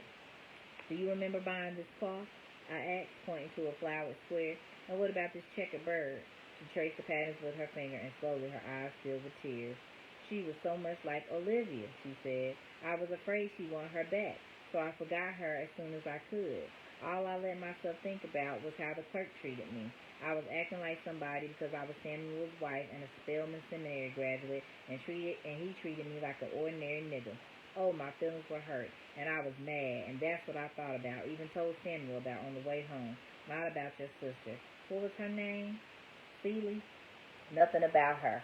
She began to cry in earnest, me and Samuel holding her hands. Don't cry, I said. My sister was glad to see Olivia with you, glad to see her alive. She thought both her children were dead. Poor thing, said Samuel, and we sat there talking a little and holding on to each other until Corinne fell off to sleep. But Seeley, in the middle of the night, she woke up, turned to Samuel, and said, I believe, and died anyway. Your sister in sorrow, Nettie. Dang. Now she died right after she got the full truth. Had harboring all them years against Nettie, thinking she had done Samuel and them kids with hers. Lord have mercy. Dear Seeley, just when I think I've learned to live with the heat, the constant dampness, even steaminess of my clothes, the swampiness under my arms and between my legs, my friend comes, and cramps and aches and pains, but I must still keep going as if nothing is happening or be an embarrassment to Samuel, the children, and myself, not to mention the villagers who think women have their friends, should not even be seen. Right after her mother's death, Olivia got her friend. If you're confused, you're talking about periods. I pick up on that. Olivia got her friend. She and Tashi tend to each other, is my guess. Nothing is said to me in any event, and I don't know how to bring the subject up, which feels wrong to me. But if you talk to an Olinka girl about her private parts, her mother and father will be annoyed, and it is very important to Olivia not to be looked upon as an outsider. Although the one ritual they do have to celebrate womanhood is so bloody and painful, I forbid Olivia to even think about it. Do you remember how scared I was when it first happened to me? I thought I had cut myself, but thank God you were there to tell me I was all right. We buried Corinne in the Olinka way, wrapped in bark cloth under a large tree. All of her sweet ways went with her, all of her education and a heart intent on doing good. She taught me so much, and I know I will miss her always. The children were stunned by their mother's death. They knew she was very sick, but death is not something they think about in relation to their parents or themselves. It was a strange little procession, all of us in our white robes and with our faces painted white. Samuel is like someone lost. I don't believe they spent a night apart since their marriage. And how are you, dear sister? The years have come and gone without a single word from you. Only the sky above us do we hold in common. I look at it as often as if somehow, reflected from its immensity, I will one day find myself gazing into your eyes, your dear, large, clean, and beautiful eyes. Oh, Seeley, my life here is nothing but work, work, work, and worry. What girlhood I might have had passed me by, and I have nothing of my own. No man, no children, no close friend, except for Samuel. But I do have children, Adam and Olivia. I do have friends, Tashi and Catherine. I even have a family, this village, which has fallen on such hard times. Now the engineers have come to inspect the territory. 2 white men came yesterday and spent a couple of hours strolling about the village, mainly looking at the whales. Such is the innate politeness of the Olinka that they rushed about preparing food for them, though precious little is left, since many of the gardens that flourish at this time of the year have been destroyed, and the white men sat eating as if the food was beneath notice. It is understood by the Olinka that nothing good is likely to come from the same persons who destroy their houses, but custom dies hard. I did not speak to the men myself, but Samuel did. He said their talk was all of workers, kilometers of land, rainfall, seedlings, machinery, and whatnot. One seemed totally indifferent to the people around him, simply eating and then smoking and staring off into the distance, and the other, somewhat younger, appeared to be enthusiastic about learning the language. Before, he said, it dries out.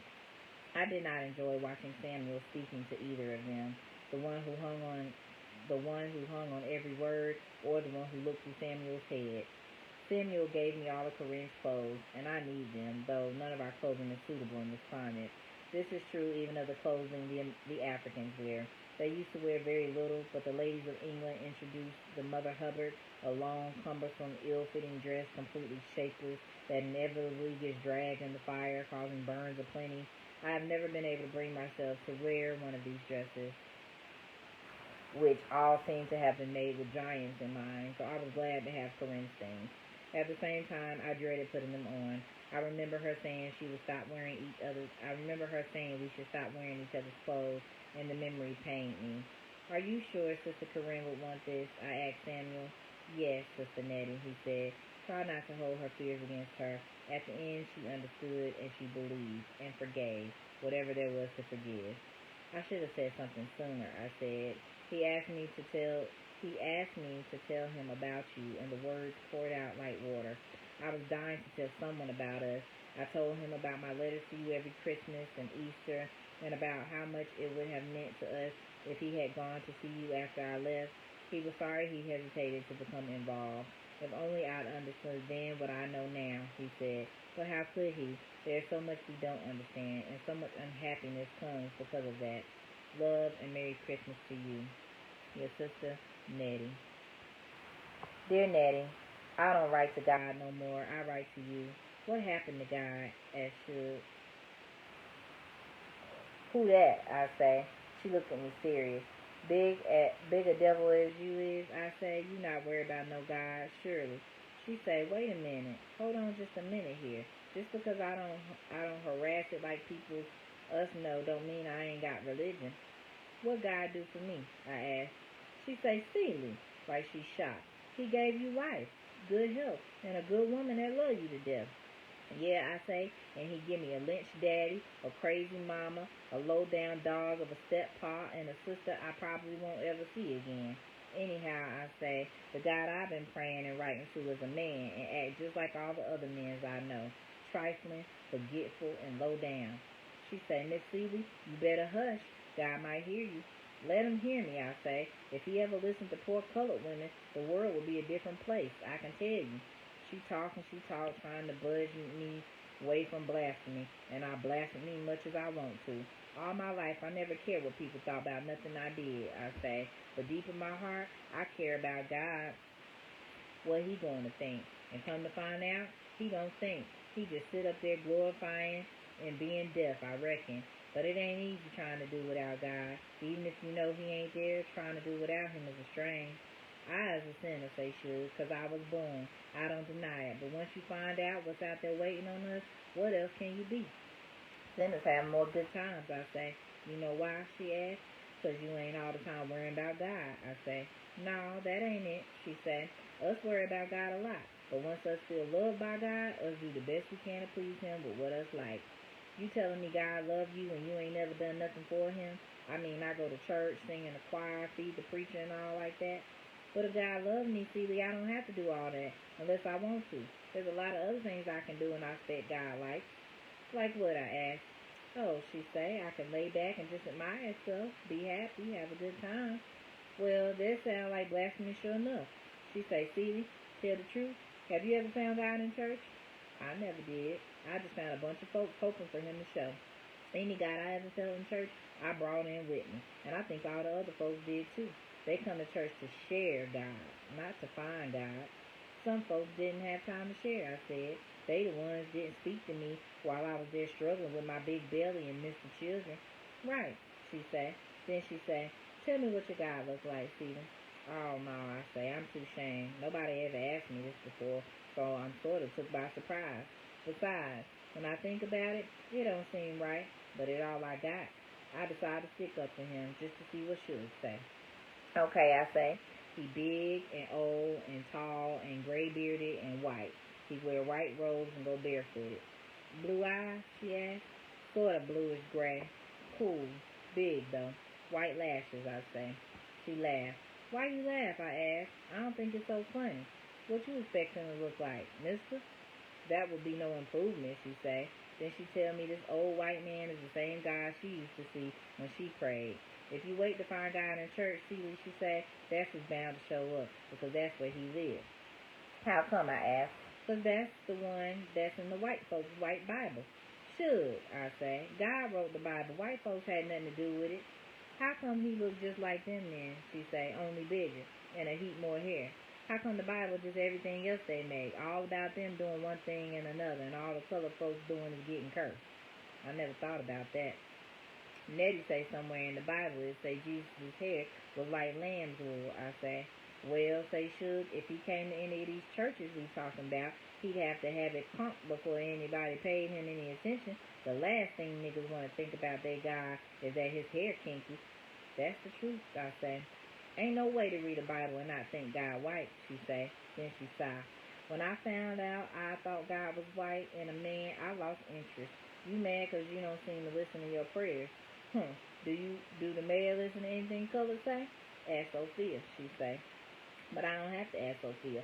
I know white people never listen to color, period. If they do, they only listen long enough to be able to tell you what to do. Here's the thing, say Suge, the thing I believe. God is inside you and inside everybody else. You come into the world with God, but only them and that search for it inside find it. And sometimes it just manifests itself even if you're not looking or don't know what you're looking for. Trouble do it for most folks, I think. Sorrow, Lord, feeling like shit. It, I asked. Yeah, it. God ain't a he or a she, but a it. But what do it look like, I asked. Don't look like nothing, she say. It ain't a picture show. It ain't something you could look at apart from anything else, including yourself. I believe God is everything, say Suge. Everything that is or ever was or ever will be. And when you can feel that and be happy to feel that, you found it. Suge, a beautiful something, let me tell you. She frowned a little, looked out across the yard, leaned back in her chair, looked like a big rose.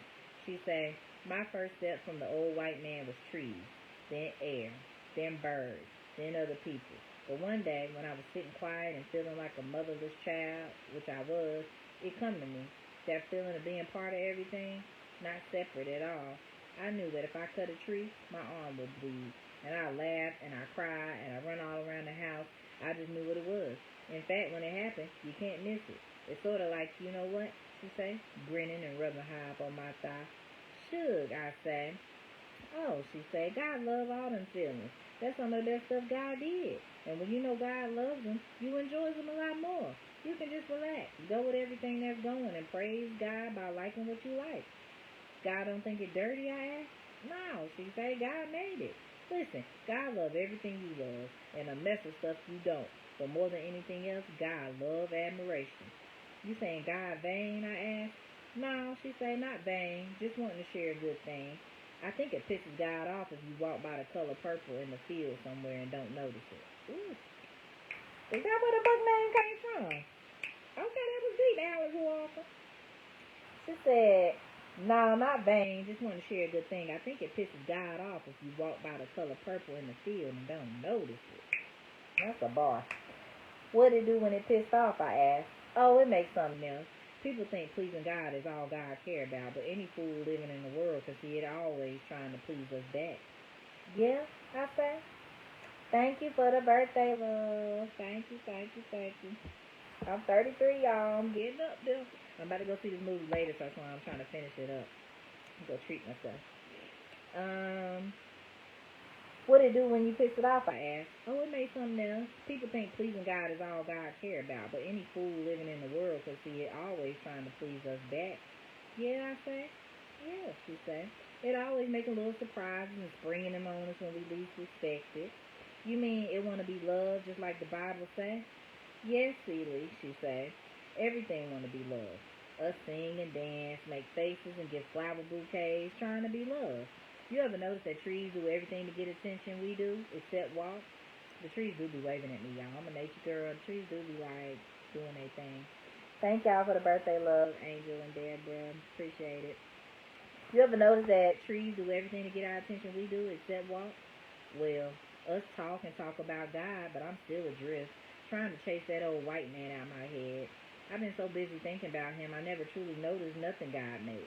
Not a blade of corn. How I do that? Not the color purple. Where it come from? Not the little wildflowers, nothing. Now my eyes is opening. I feel like a fool. Next to any little scrub of a bush in my yard, Mrs. Evil sort of shrinks, but not altogether. Still, it is like Suge say. You have to get man off your eyeball before you can see anything at all. Man corrupt everything, say Suge. He on your box of grits, in your head, and all over the radio. He try to make you think he everywhere. Soon as you think he everywhere, you think he God. But he ain't. Whenever you trying to pray, and man plop himself on the other end of it, tell him to get lost, say Suge.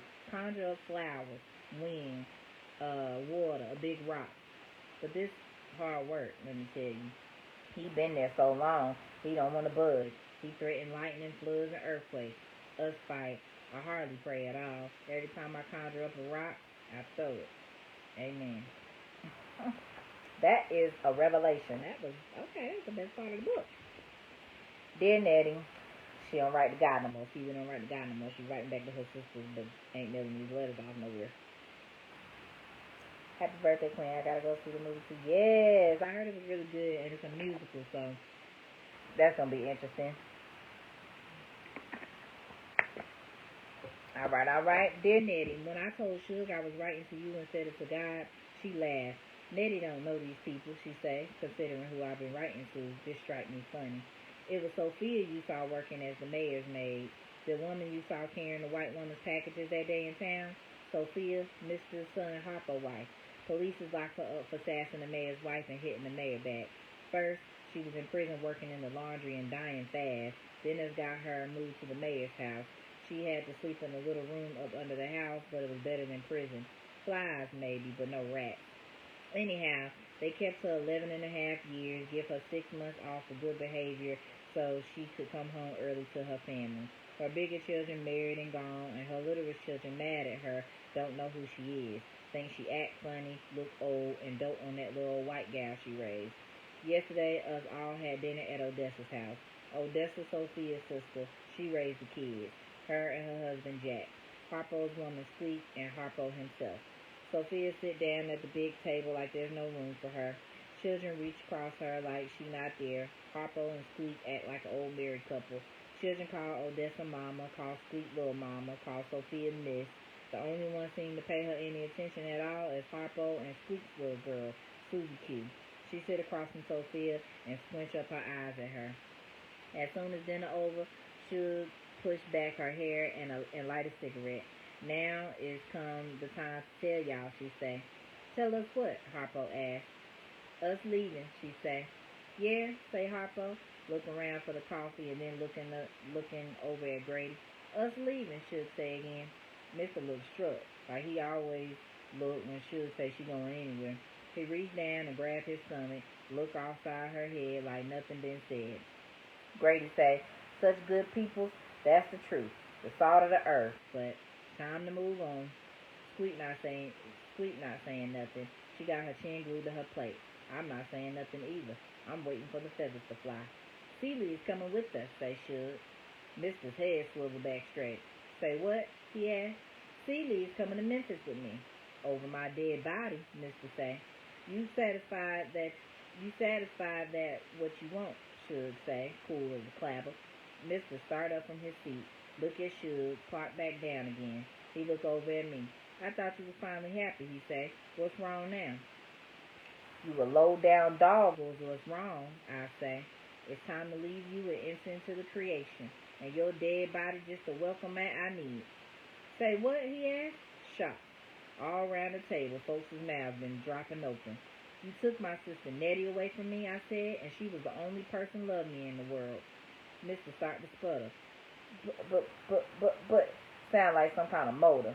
But Nettie and my children coming home soon, I say, and when she do, all us together gonna whoop your ass. Nettie and your children, say Mister. You talking crazy. I got children, I say, being brought up in Africa. Good schools, lots of fresh air and exercise, turning out a heap better than the fools you didn't even try to raise. Hold on, say Harpo. Oh, hold on, hell, I say. If you hadn't tried to rule over Sophia, the white folks would have never had caught her. Sophia's so surprised to hear me speak up, she ain't chewed for 10 minutes. That's a lie, say Harpo. A little truth in it, say Sophia. Everybody look at her like they surprised she there. It's like a voice speaking from the grave. You was all rotten children, I say. You made my life a hell on earth, and your daddy here ain't dead horse shit. Mister reach over to slap me. I jab my case knife in his hand. You bitch, he say. What will people say? You running off to Memphis like you don't have a house to look after. Should say, Albert, try to think like you got some sense. Why any woman give a shit what people think is a mystery to me. Well, say Grady, trying to bring light. A woman can't get a man if people talk. Should look at me and us giggle.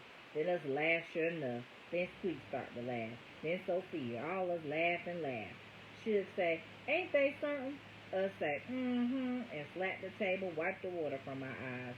Harpo look at Squeak. Shut up, Squeak, he say. It bad luck for women to laugh at men. She say, okay. She sit up straight, sucking her breath, try to press her face together. He look at Sophia. She look at him and laugh in his face. I already had my bad luck, she say. I had enough to keep me laughing the rest of my life. Harpo looked at her like he did the night she knocked Mary Agnes down. A little spark fly across the table. I got 6 children by this crazy woman, he muttered. 5, she say. He so outdone he can't even say what? He looked over at the youngest child. She's sullen, mean, mischievous, and too stubborn to live in this world, but he loved her best of all. Her name Henrietta. Henrietta, he say. She say, yes, like she said on the radio. Everything she say confused him. Nothing, he say. Then he say, go get me a cool glass of water. She don't move. Please, he say. She go get the water, put it by his plate, give him a peck on the cheek. Say, poor daddy. Sit back down. You not getting a penny of my money, mister, say to me. Not one thin dime. Did I ever ask you for money? I say. I never asked you for nothing, not even for your sorry hand in marriage. Should break in right there. Wait, she say, hold it. Somebody else going with us too. No use in Celia being the only one taking the weight. Everybody sort of cut eyes at Sophia. She the one they can't quite find a place for. She the stranger. It ain't me, she say, and her look say, fuck you for entertaining the thought. She reached for a biscuit and sort of rooted her behind deeper in her seat. One look at this big, stout, graying, wild-eyed woman, and you know not to even ask. Nothing. But just to clear up the neat and quick, she say, I'm home. Period. Her sister Odessa come and put her arms around her. Jack moved up closer. Of course she is, Jack say. Mama crying? Asked one of Sophia's children. Miss Sophia, too, another one say. But Sophia cried quick, like she do most things. Who going? She asked. Nobody say nothing. It's so quiet you can hear the embers dying back in the stove. Sound like they falling in on each other. Finally, Sweet looked at everybody from under her bangs. Me, she say. I'm going north. You going what? Say Harpo. He's so surprised. He began to sputter just like his daddy. Sound like I don't know what. I want to sing, say Squeak. Sing, say Harpo. Yeah, say Squeak. Sing. I ain't sung in public since Jolintha was born. Her name is Jolintha. They call her name is Jolintha. Okay, I can see it ain't no punctuation. I can't keep up. Her name is Jolintha. They call her Sweetie Kid. You ain't had to sing in public since Jolintha was born. Everything you need I done provided for. I need to sing, say Squeak. Listen, Squeak, say Harpo, you can't go to Memphis. That's all there is to it. Mary Agnes, say Squeak. Squeak, Mary Agnes, what difference do it make? It make a lot, say Squeak. When I hear Mary Agnes, I can sing in public. Just then, a little knock come on the door. Odessa and Jack look at each other. Come in, say Jack. A skinny little white woman stick most herself through the door. Oh, you all are eating dinner, she say. Excuse me. That's all right, say Odessa. Us just finishing up, but there's plenty left. Why don't you sit down and join us, or I could fix you something to eat on the porch? Oh, Lord, say Shook. It's Eleanor Jane, the white girl Sophia used to work for. She looked round till she spots Sophia. Then she seemed to let her breath out. No, thank you, Odessa, she say. I ain't hungry. I just come to see Sophia. Sophia, she say, can I see you on the porch for a minute?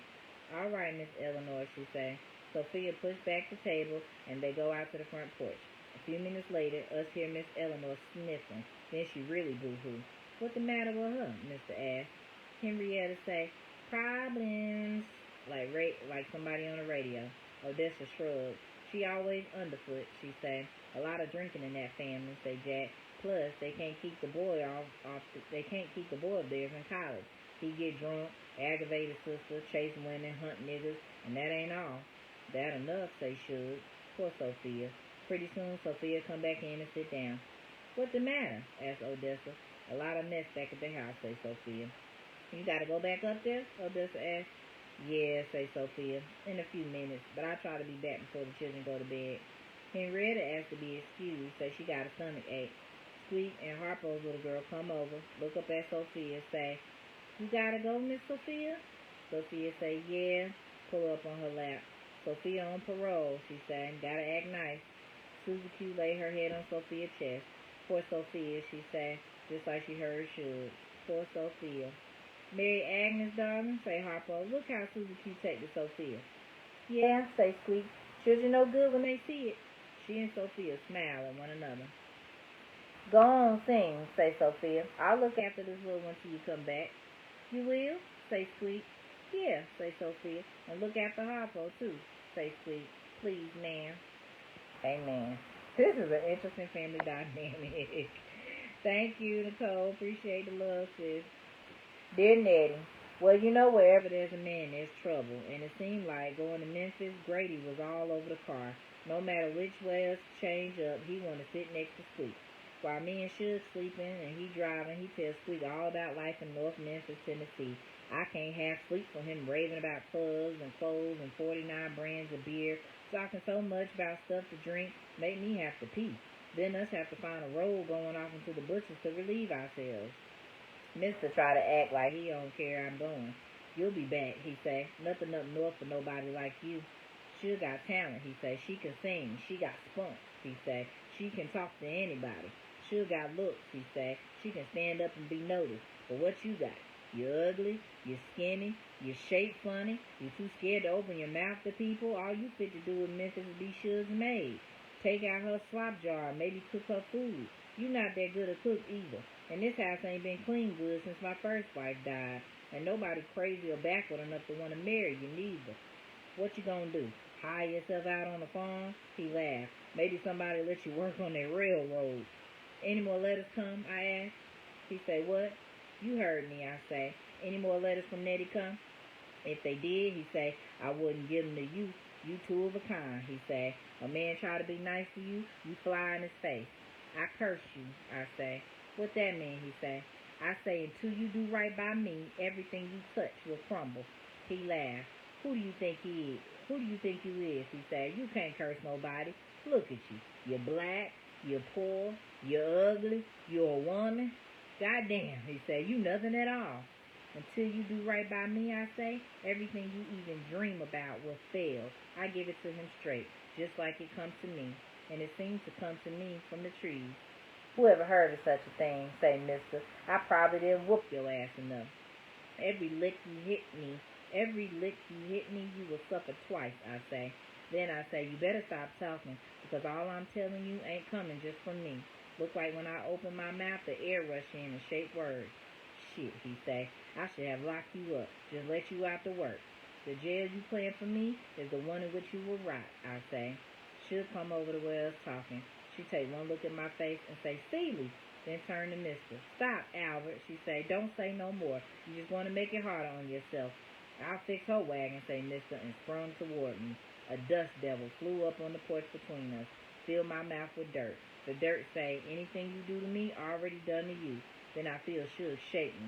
Seeley, she say, and I come to myself. I'm poor, I'm black, I may be ugly, and can't cook, a voice says to everything listening, but I'm here. Amen, say Suge. Amen, amen. Dear Nettie, so this what it like in Memphis?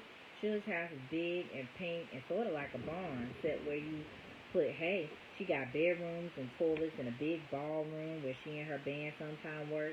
She got plenty of grounds. Excuse me. She got plenty of grounds around the house and a bunch of monuments and a fountain out front. She got statues of folks I never heard of and never hoped to see. She got a whole bunch of elephants and turtles everywhere. Some big, some little, some in the fountain, some up under the trees. Turtles and elephants all over her house. Curtains got elephants, bedspreads got turtles. Should give me a big black bedroom overlook the yard and the bushes down by the creek. I know you used to morning sun, she say. Her room right across from mine in the shade. She work late, sleep late, get up late. No turtles or elephants on her bedroom furniture, but a few statues spread out around the room. She sleeps in silks and satins, even her sheets, and her bed round. I wanted to build me a round house, say Suge, but everybody act like that's backward. You can't put windows in a round house, they say. But I made me up some plans anyway. One of these days, she say, showing me the papers. It is a big, round, pink house. Looks sort of like some kind of fruit. It got windows and doors and a lot of trees around it. What it made of, I asked. Mud, she say, but I wouldn't mind concrete. I figure you could make the molds for each section. Pour the concrete in, let it get hard, knock off the mold, glue the parts together somehow, and you have your house. Well, I like this one you got, I say. That one look a little small. It ain't bad, say Suge, but I just feel funny living in a square. If I was square, then I could take it better, she say. That's funny. Us talk about houses a lot, how they build, what kind of wood people use, talk about how to make the outside around your house something you can use. I sit down on the bed and start to draw a kind of wood skirt about her concrete house. You can sit on this, I say, when you get tired of being in the house. Yeah, she say, and let's put awning over it. She took the pencil and put the word skirt in the shade. Flower boxes go here, she say, drawing some, and geraniums in them, I say, drawing some, and a few stone elephants right here, she say, and a turtle or two right here, and how us know you live here too, she asked. Ducks, I say. By the time us finish our house, look like it can swim or fly. Nobody cook like Suge when she cook. She get up early in the morning and go to the market, buy only stuff that's fresh. Then she come home and sit on the back step humming and shelling peas and cleaning collars or fish or whatever she bought. Then she get all her pots going at once and turn on the radio. By 1 o'clock, everything ready and she calls us to the table.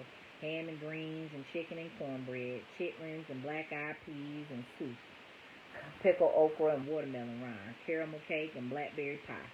Us eat and drink a little sweet wine and beer too. Then Suge and me go fall out of her room to listen to music till all that food have a chance to settle. It's cool and dark in her room. Her bed soft and nice. Us lay with our arms around each other. Sometimes Suge read the paper aloud. The news always sounds crazy. People fussing and fighting and pointing fingers at other people and never even looking for no peace. People insane, say Suge. Crazy as Betsy Bug. Nothing built this crazy can last. Listen, she say. Here, they building a dam so they can flood out an Indian tribe that been there since time. And look at this. They making a picture about the man that killed all them women. The same man that played the killer is playing the priest. And look at all these shoes they making now, she say. Try to walk a mile in a pair of them, she say. You be limping all the way home. And you see what they trying to do with that man that beat the Chinese couple to death? Nothing whatsoever. Yeah, I say, but something's pleasant. Right, say Suge, turning the page. Mr. and Mrs. Hamilton Hufflemeyer are pleased to announce the wedding of their daughter, Jean Sue. The Morrises of Endover Road are spearheading a social for the Episcopal Church. Mrs. Hubert Endefeld was on the visit last week to the Asian to see her ailing mother, the former Mrs. Godfrey Hood. All these faces look happy enough, say Suge. Big and beefy, eyes clear and innocent, like they don't know them other crooks on the front page. But they the same folks, she say. But pretty soon, after cooking a big dinner and making a to-do about cleaning the house, she'll go back to work. That means she never give a thought to what she eat, never give a thought to where she sleep. She on the road somewhere for weeks at a time, come home with bleary eyes, rotten breath, overweight and sort of greasy. No place hardly to stop and really wash herself, especially her hair on the road. Let me go with you, I say. I can press your clothes, do your hair. It will be like old times when you were singing at Harpo's. She say, no. She can act like she not bored in front of an audience of strangers, a lot of them white, but she wouldn't have the nerve to try to act in front of me. Besides, she say, you not my maid. I didn't bring you to Memphis to be that. I brought you here to love you and help you get on your feet. And now she off on the road for 2 weeks, and me and Grady and Squeak ride around the house trying to get our stuff together. Squeak been going around to a lot of clubs, and Grady been taking her. Plus, she seemed to be doing a little farming out back the house. I sit in the dining room making pants after pants. I got pants now in every color and size under the sun. Since I started making pants down home, I ain't been able to stop. I changed the cloth, I changed the print, I changed the waist, I changed the pocket, I changed the hem, I changed the fullness of the leg. I make so many pants she'll tease me. I didn't know what I was starting, she say, laughing. Pants all over her chairs, hanging all in front of the china closet, newspaper patterns and cloth all over the table and the floor. She come home, kiss me, step over the mess, say before she leave again, how much money you think you need this week? Then finally one day I made the perfect pair of pants for my sugar, naturally. They soft, dark blue jersey with teeny patches of red. But what makes them so good is they totally comfortable. Cause Suge eat a lot of junk food and drink, her stomach bloat. So the pants can be let out without messing up the shape. Because she have to pack her stuff and fight wrinkles, these pants are soft, hardly wrinkle at all, and the little figures in the cloth always look perky and bright. And they full around the ankle, so if she want to sing in them or wear them sort of like a long dress, she can. Plus, when Suge put them on, she knock your eyes out. Miss Seeley, she said, you was a wonder to behold. I ducked my head. She run around the house looking at herself in mirrors. No matter how she looked good. You know how it is when you don't have nothing to do, I say, when she brag to Grady and squeak about her pants. I sit here thinking about how to make a living, and before I know it, I'm off on another pair of pants. By now, Squeak see a pair she like. Oh, Miss Seeley, she say, can I try on those? She put on a pair the color of sunset, oranges with a little grayish fleck. She come back out looking just fine. Grady looked at her like he could eat her up. Suge fingered the piece of the cloth I got hanging on everything. It all soft, flowing, rich, and catch the light. This a far cry from that stiffy army shit started with, she say. You ought to make a special pair to thank and show Jack. What she say that for? The next week, I'm in and out the stores, spending more Suge's money. I sit looking out across the yard, trying to see my mind what a pair of pants for Jack, what a pair of pants for Jack would look like. Jack is tall and kind and doesn't hardly say anything. Love children, respects his wife, Odessa, and all Odessa Amazon sisters. Anything she want to take on, he right there. Never talking much, though. That's the main thing. And then I remember one time he touched me, and it felt like his fingers had eyes. Felt like he knew me all over, but he just touched my arm up near the shoulder. I started to make pants for Jack. They have to be camel and soft and strong, and they have to have big pockets so he can keep a lot of children's things, marbles and string and pennies and rocks, and they have to be washable and they have to fit close around the legs and shoes so he can run if he needs to snatch a child out the way or something. And they have to be something he can lay back in when he and Odessa in front of the fire. And I dream and dream and dream over Jack's pants and cut and sew and finish them and send them off. Next thing I hear, Odessa want a pair. Then Suge want 2 more pairs just like the first. Then everybody in her band wants some. Then orders start to come in from everywhere Suge sings. Pretty soon I'm swamped. One day when Suge come home, I say, you know, I love doing this, but I got to get out and make a living pretty soon. Look like this just holding me back. She laughed. Let us put a few advertisements in the paper, she say, and let us raise your prices a hefty notch. And let us just go ahead and give you this dining room for your factory and get you some more women in here to cut and sew while you sit back and design. You making your living, Celie, she say. Girl, you on your way. Nettie, I am making some pants for you to beat the heat in Africa. Soft, white, thin, drawstring waist. You won't ever have to feel too hot and overdressed again. I plan to make them by hand. Every stitch I sew will be a kiss. Amen. Your sister, Celie. Folks Pants Unlimited. Sugar Avery Drive, Memphis, Tennessee. Dear Nettie, I'm so happy. I got love, I got work, I got money, friends, and time. And you alive and be home soon with our children. Jareen and Darlene come help me with the business. They twins, never married, love to sew. Plus, Darlene trying to teach me how to talk. She say us not so hot. A dead country giveaway. She say us where most folks say we, she say, and people think you dumb. Colored people think you a hit and white folks be amused. What I care, I ask. I'm happy. But she say I feel more happier talking like she talk. Can't nothing make me happier than seeing you again, I think. But I don't say nothing. Every time I say something the way I say it, she correct me until I say it the other way. Pretty soon it feel like I can't think.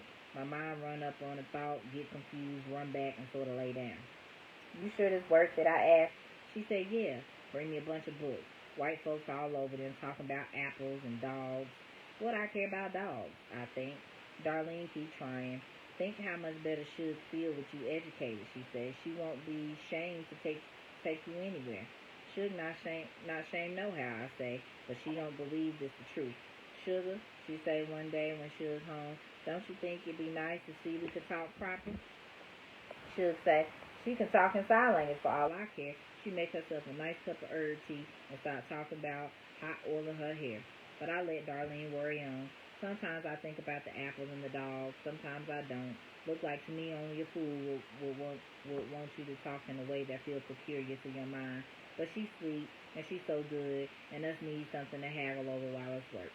I'm busy making pants for Sophia now. One leg be purple, one leg be red. I dream Sophia wearing these pants. One day, she was jumping over the moon. Amen. Your sister, Stephen. Dear Nettie, walking down the Harper and Sophia house, it feels just like old times, except the house new down below the juke joint and a lot bigger than it was before. Then, too, I feel different, looking different. Got on some dark blue pants and a white silk shirt that looked righteous, little red flat-heel slippers and a flower in my hair. I passed Mr. House and him sitting on the porch, and he didn't even know who I was. Just when I raise my hand and knock, I hear a crash. Sound like a chair falling over. Then I hear arguing. Harpo say, who ever heard of women pallbearers? That's all I'm trying to say. Well, say Sophia, you said it. Now you can hush. I know she your mother, say Harpo, but still, you gonna help us or not, say Sophia. What it gonna look like, say Harpo. 3 big stout women pallbearers look like they ought to be home frying chicken. 3 of our brothers be with us on the other side, say Sophia. I guess they look like field hands. But people use to men doing this sort of thing. Women weaker, he say. People think they weaker, say they weaker. Anyhow, women supposed to take it easy. Cry if you want to, not try to take over. Try to take over, say Sophia. The woman dead. I can cry and take it easy and lift the coffin too. And whether you help us or not with the food and the chairs and the get together afterward, that's exactly what I plan to do. It get real quiet. After a while, Harpo say real soft to Sophia, why you like this, huh? Why you always think you have to do things your own way? I asked your mom about it one time while you was in jail. What'd she say? Asked Sophia. She say you think your way as good as anybody else's, plus is yours. Sophia laughed. I know my timing bad, but I'm not anyhow. Oh, Miss Seeley, say Sophia, flinging open the screen. How good you look. Don't she look good, Harpo? Harpo stared at me like he never seen me before. Sophia give me a big hug and kissed me on the jaw. Where Miss Suge, she asked. She on the road, I say, but she was real sorry to hear your mama pass. Well, say Sophia, mama fight the good fight. If there's a glory anywhere, she right in the middle of it. How you, Harpo, I asked, still eating? He and Sophia laughed. I don't reckon Mary Agnes could come back this time, say Sophia. She was just here about a month ago. You just ought to see her and Susie Q. Nah, I say, she finally working steady, singing at 2 or 3 clubs around town. Folks love her a lot. Susie Q so proud of her, she say.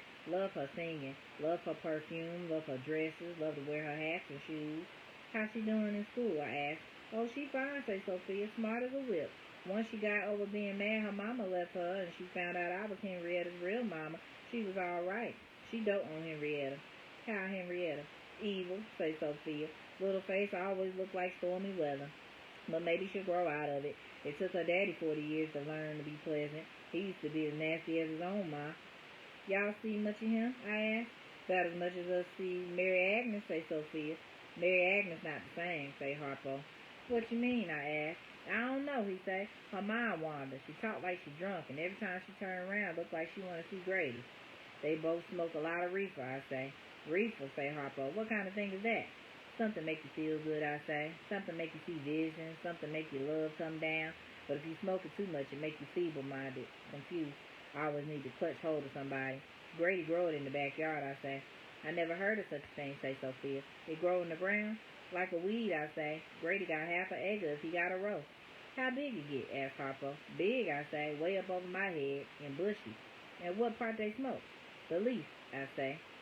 And they smoke up all that? He asked. I laughed. No, he sell most of it.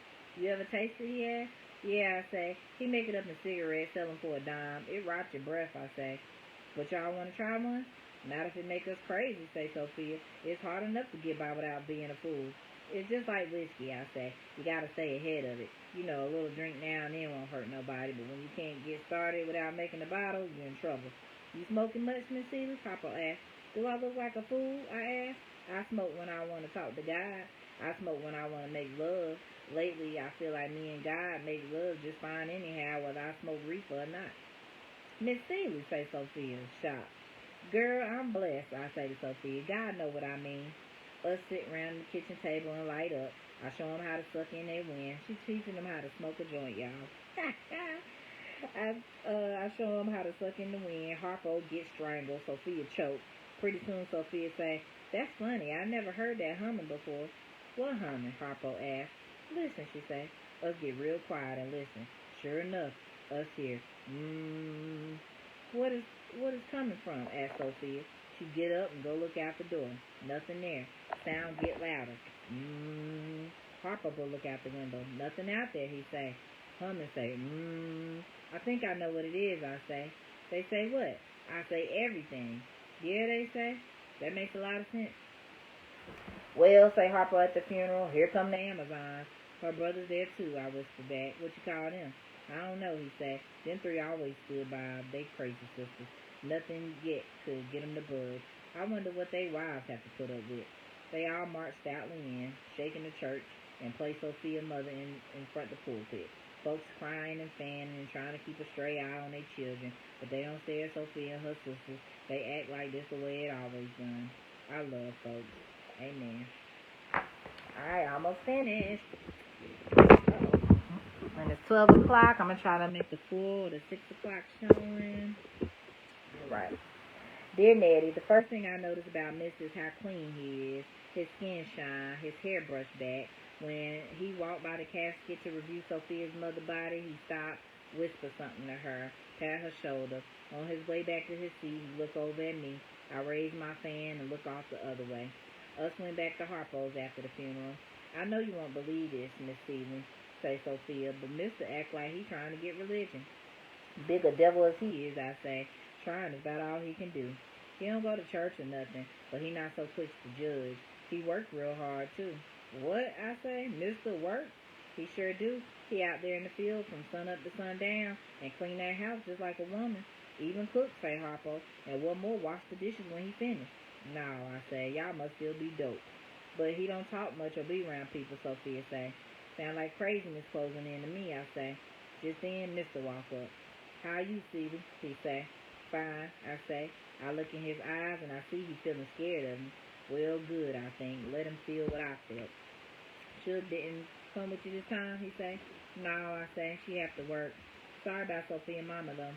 Anybody be sorry, he say. The woman that brought Sophia in the world brought something. I don't say nothing. They put her away nice, he say. They sure did, I say.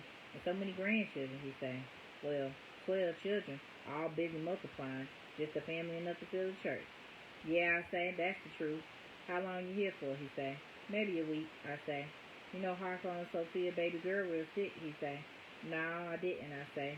I point to Henriette in the crowd. There she is over there, I say. She look just fine.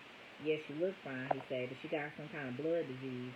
Blood sort of caught up in her veins every once in a while, make her sick as a dog. I don't think she gonna make it, he say. Great goodness of life, I say.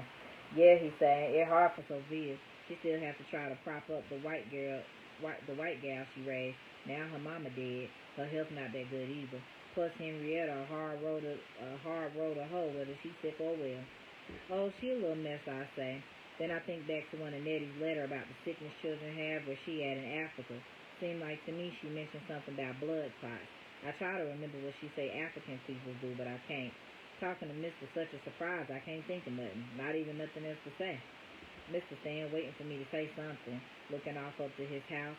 Finally he say, good evening, and walk away. Sophia say after I left, Mr. lived like a pig. Shut up in the house so much it stunk. Wouldn't let nobody in until finally Harper forced his way in. Cleaned the house, got food, give his daddy a bath. Mr. Too weak to fight back. Plus, too far gone to care. He couldn't sleep, she say. At night, he thought he heard bats outside the door. Other things rattling in the chimney. But the worst part was having to listen to his own heart. It did pretty well as long as there was daylight, but as soon as night come, it went crazy, beating so loud it shook the room. Sound like drums. Harper went up there plenty nice to sleep with him, say Sophia. Mister would be all crammed up in the corner of the bed, eyes clamped on different pieces of furniture, see if they move in his direction. You know how little he is, say Sophia, and how big and fat Harpo is. Well, one night, I walked up to tell Harpo something, and the two of them was just laying there on the bed, fast asleep. Harpo holding his daddy in his arms. After that, I started to feel sorry again for Harpo, Sophia say, and pretty soon us start work on our new house. She laughed. But did I say it been easy? If I did, God would have made me cut my own switch. What make him pull through? I asked. Oh, she said, Papa made him send you the rest of your sister's letters. Right after that, he started to improve. You know, meanness kills, she say. Amen.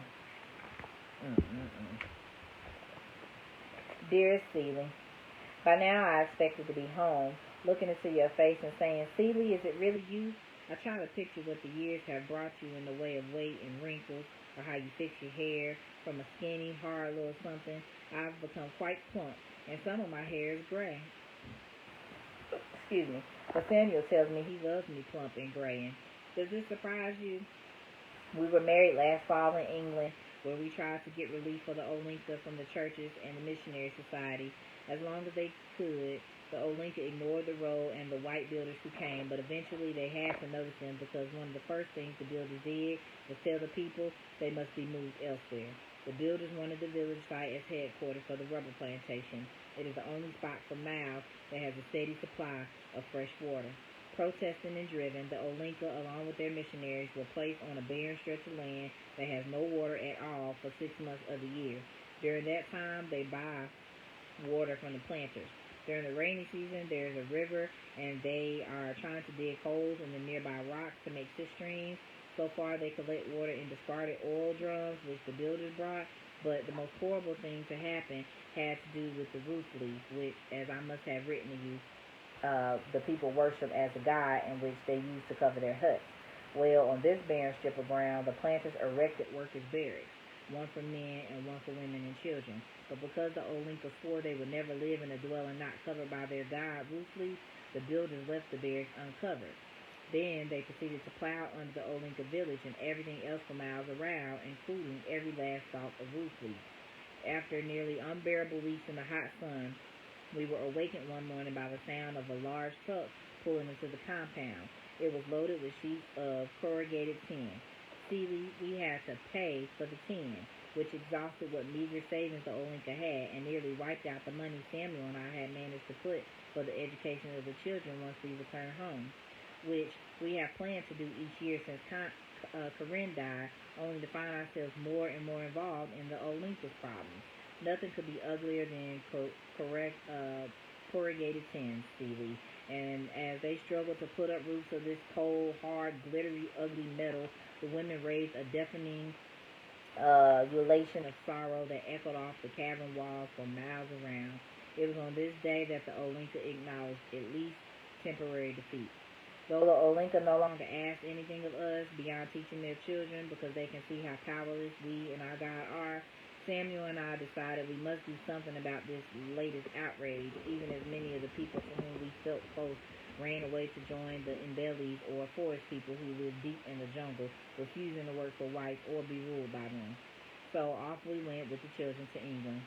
It was an incredible voyage, Stevie, not only because we had almost forgot about the rest of the world and such things as ships and coal fires and street lights and oatmeal, but because on the ship with us was the white women missionary whom we'd heard about years ago. Oh, the white woman missionary whom we heard about years ago. She was now retired from missionary work and going back to England to live. She was traveling with a little African boy whom she introduced as her grandchild. Of course, it was impossible to ignore the presence of an aging white woman accompanied by a small black child. The ship wasn't thither. Each day she and the child walked about the deck alone, groups of white people falling into silence as they passed. She is jaunty, stringy, blue-eyed woman with hair the color of silver and dry grass, a short chin, and when she speaks, seems to be gardening. I'm pushing on for 65, she told us when we were ourselves sharing a table for dinner one night. Been in the tropics most of my life. But, she said, a big war is coming, bigger than the one they were starting when I left. It'll go hard on England, but I suspect we'll survive. I missed the other war, she said. I meant to be present for this one. Samuel and I had never really thought about war. Why, she said, the signs are all over Africa. India, too, I expect. First, there's a road built to where you keep your goods. Then your trees are hauled off to make ships and captain's furniture. Then your land is planted with something you can't eat. Then you're first to work it. That's happening all over Africa, she said. Burma, too, I expect. But Harold here and I decided to get out, didn't we, Harry? She said, giving the little boy a biscuit. The child said nothing, just chewed the biscuit thoughtfully. Adam and Olivia soon took him off to explore the lifeboat. Doris' story. The woman's name is Doris Baines. Is an interesting one, but I won't bore you with it as we eventually became bored. She was born to great wealth in England. Her father was Lord somebody or other. They were forever giving and attending parties that were no fun. Besides, she wanted to write books. Her family was against it. Totally. They hoped she married. Me marry, she hooted. Really. She has the oddest ideas. They did everything to convince me, she said. You can't imagine. I never saw so many milk-fed young men in all my life as when I was 19 and 20, each one more boring than the last. Can anything be more boring than an upper-class Englishman, she said. They remind one of bloody mushrooms. Well, she rattled on through the endless dinner, because the captain assigned us permanently to the table. It seems the notion of becoming a missionary struck her one evening. She was getting ready for yet another tedious day, and lay in the tub thinking a convent would be better than the castle in which she lived. She could think, she could write, she could be her own boss. But wait, as a nun, she could not be her own boss. God would be her boss, the Virgin Mother, the Mother Superior, etc., etc. But a missionary, far off in the wilds of India alone, it seemed like bliss. And so she cultivated a pious interest in heathens, fooled her parents, fooled the missionary society, who were so taken with her quick command of languages, they sent her to Africa, worse luck, where she began writing novels about everything under the sun. My pen name is Jared Hunt, she said. In England and even in America, I'm a runaway success. Rich, famous, and eccentric recluse who spends most of his time shooting wild game. Well, now, she continued several evenings later, you don't think I paid much attention to the heathen? I saw nothing wrong with them as they were, and they seemed to like me well enough. I was actually able to help them a good deal. I was a writer, after all, and I wrote reams of paper in their behalf about their culture, their behavior, their needs, that sort of thing. You'd be surprised how good writing that matters when you're going after money. I learned to speak their language faultlessly, and to throw off the missionary snoopers back at headquarters. I wrote entire reports in it. I tapped the family vaults for close on to £1,000,000 before I got anything from the missionary societies or rich old family friends. I built a hospital, a grammar school, a college, a swimming pool, the one luxury I permitted myself, since swimming in the river one is subject to attack by leeches. You wouldn't believe the peace, she said, at breakfast halfway to England. Within a year, everything as far as me and the heathen were concerned ran like clockwork. I told them right off that their souls were no concern of mine, that I wanted to write books and not be disturbed. For this pleasure, I was prepared to pay, rather handsomely. In a burst of appreciation one day, I'm afraid the chief, not knowing what else to do, no doubt, presented me with a couple of wives. I don't think it was commonly believed I was a woman. There seemed some question in their minds just what I was. Anyhow, I educated the young girls as best I could, sent them to England, of course, to learn medicine and agriculture, welcomed them home when they returned, gave them away in marriage to two young chaps who were always at the palace, or always at the place, and began the happiest period of my life as the grandmother of their children. I must say, she beamed, I've turned out to be a fabulous grandma. I learned it from the Queens. They never spank their children, never lock them away in another part of the hut.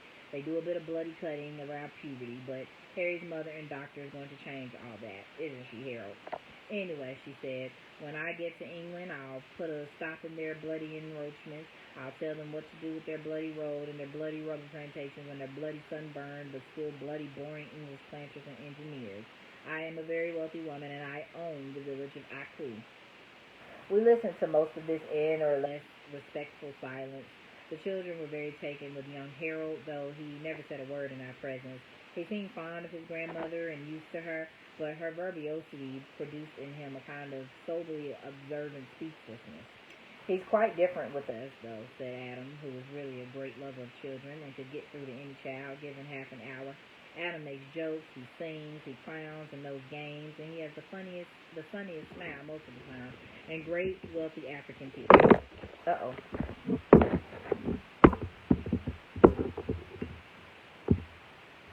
Okay. And he has the sunniest smile most of the time and great healthy African teeth. As I write about his sunny smile, I realize he's been unusually groomed during this trip. Interested and excited, but it's not really sunny except when he's with young Harold. I will have to ask Olivia what's wrong. She is thrilled at the thought of going back to England. Her mother used to tell her about the thatched cottages of the English and how they reminded her of the roof-leaf huts of Olinka. They are square, though, she'd say, more like church and school than like our homes, which Olivia thought very strange. When we reached England, Samuel and I presented the Olinka's grievances to the bishop of the English branch of our church, a youngish man wearing spectacles who sat thumbing through a stack of Samuel's yearly reports. Instead of even mentioning the Olinka, the bishop wanted to know how long it had been since Corinne's death and why, as soon as she died, I had not returned to America. I really did not understand what he was driving at. Appearances, miss, he said. Appearances. What must the natives think? About what? I asked. Come, he said. We behave as brother and sister to each other, said Samuel. The bishop smirked. Yes, he did. I felt my face go hot. Well, there was more of this, but why burden you with it? You know that some people are, and the bishop was one of them. Samuel and I left without even a word about the Olympus problems. Samuel was so angry. I was frightened. He said the only thing for us to do, if we wanted to remain in Africa, was to join the Mbellies and encourage all Olympus to do the same. But suppose they do not want to go, I asked. Many of them are too old to move back into the forest. Many are sick.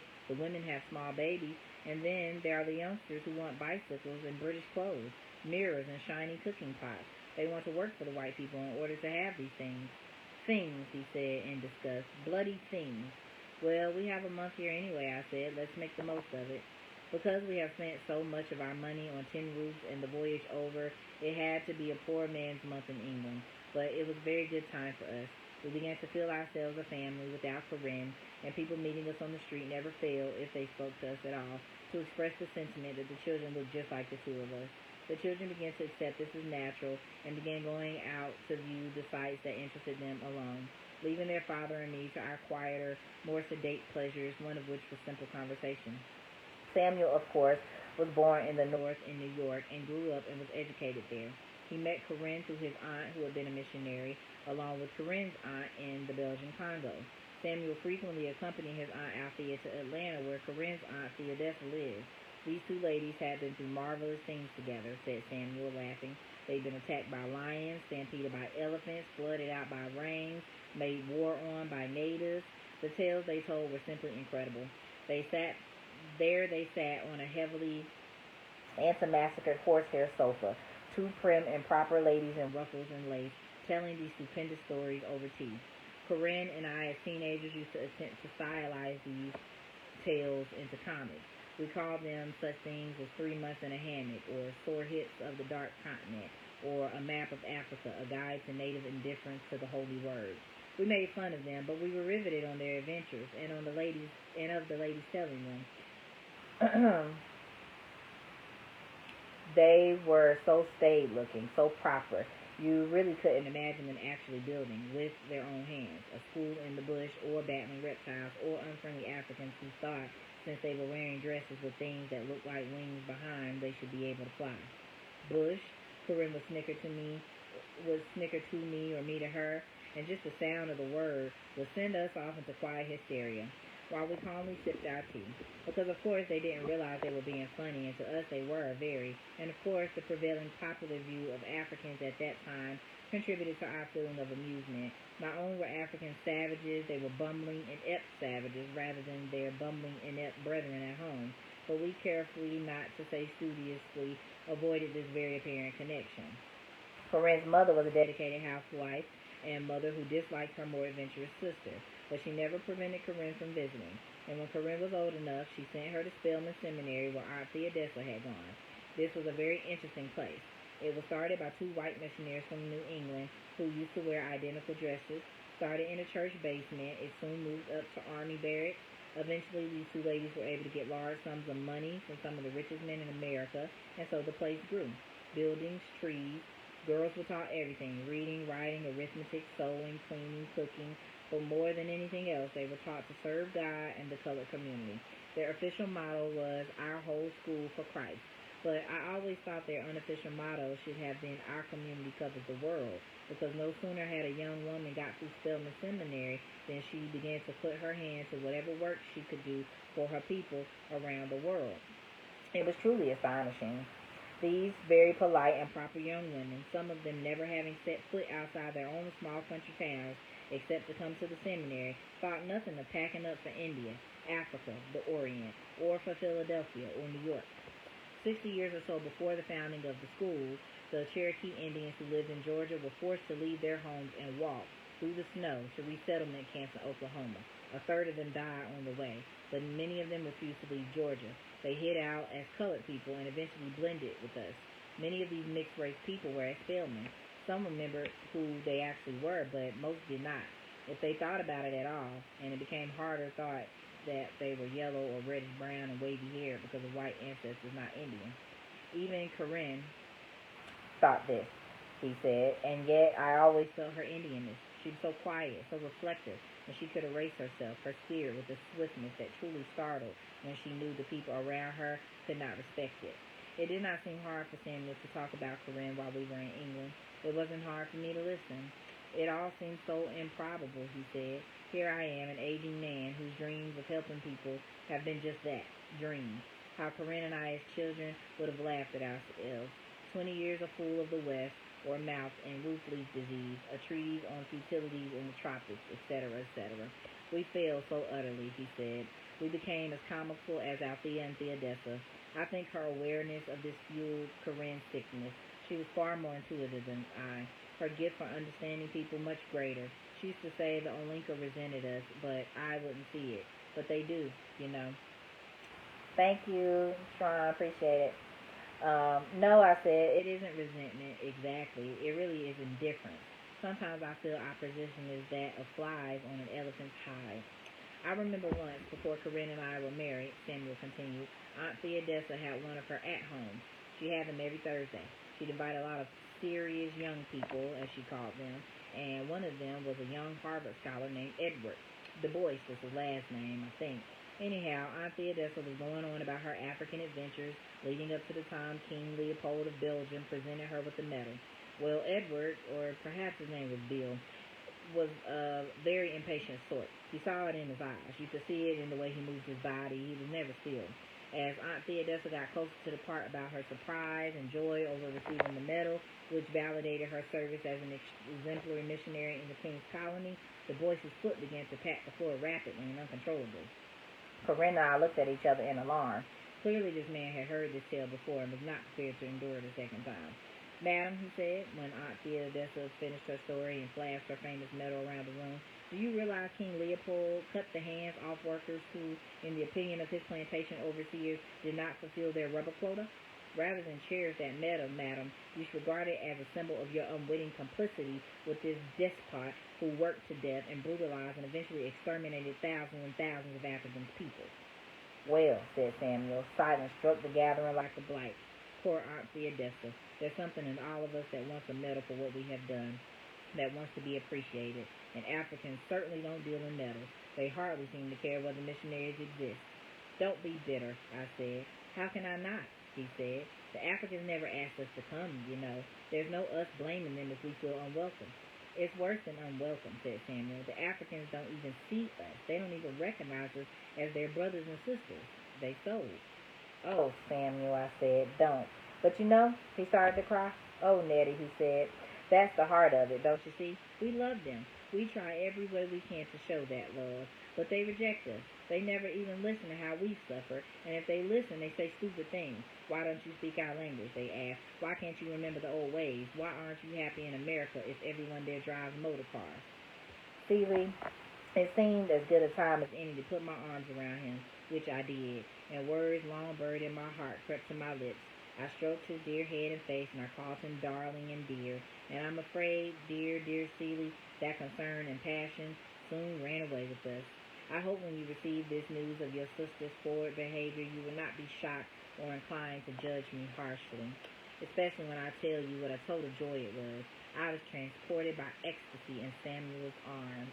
Thank you, Angie. Appreciate you. You may have guessed that I loved him all along, but I did not know it. Oh, and I loved him as a brother and respected him as a friend, but Seeley, I loved him bodily as a man. I loved his walk, his size, his shape, his smell, the kinkiness of his hair. I loved the very texture of his palms, the pink of his inner lip. I loved his big horse nose. I loved his big nose. Where'd I get horse from? I love his big nose. I love his brows. I love his feet. And I love his dear eyes in which the vulnerability and beauty of his soul can be plainly read. The children saw the change in us immediately. I'm afraid, my dear, we were radiant. We love each other dearly, Samuel told them with his arm around me. We intend to marry.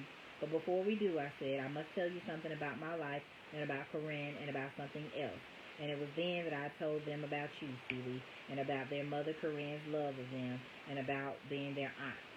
But where is this other woman, your sister? Asked Olivia. I explained your marriage to Mr. as best I could. Adam was instantly alarmed. He is a very sensitive soul who hears what isn't said and clearly as what is. We will go back to America soon, said Samuel to reassure him, and to see about her. The children stood up with us in simple church ceremony in London, and it was that night, after the wedding dinner, when we were all getting ready for bed, that Olivia told me what has been troubling her brother. He is missing Tashi. But he's also very angry with her, he said, because when we left, she was planning to scar her face. I didn't know this. One of the things we thought we helped stop was the scarring or cutting of tribal marks on the faces of young women. It is a way the Olinkas can show they still have their own ways, said Olivia, even though the white man has taken everything else. Tashi didn't want to do it, but to make her people feel better, she resigned. She's going to have the female initiation ceremony, too, she said. Oh, no, I said, that's so dangerous. Suppose she becomes infected. I know, said Olivia. I told her nobody in America or Europe cuts off pieces of themselves. And anyway, she would have had it when she was 11 if she was going to have it. She's too old for it now.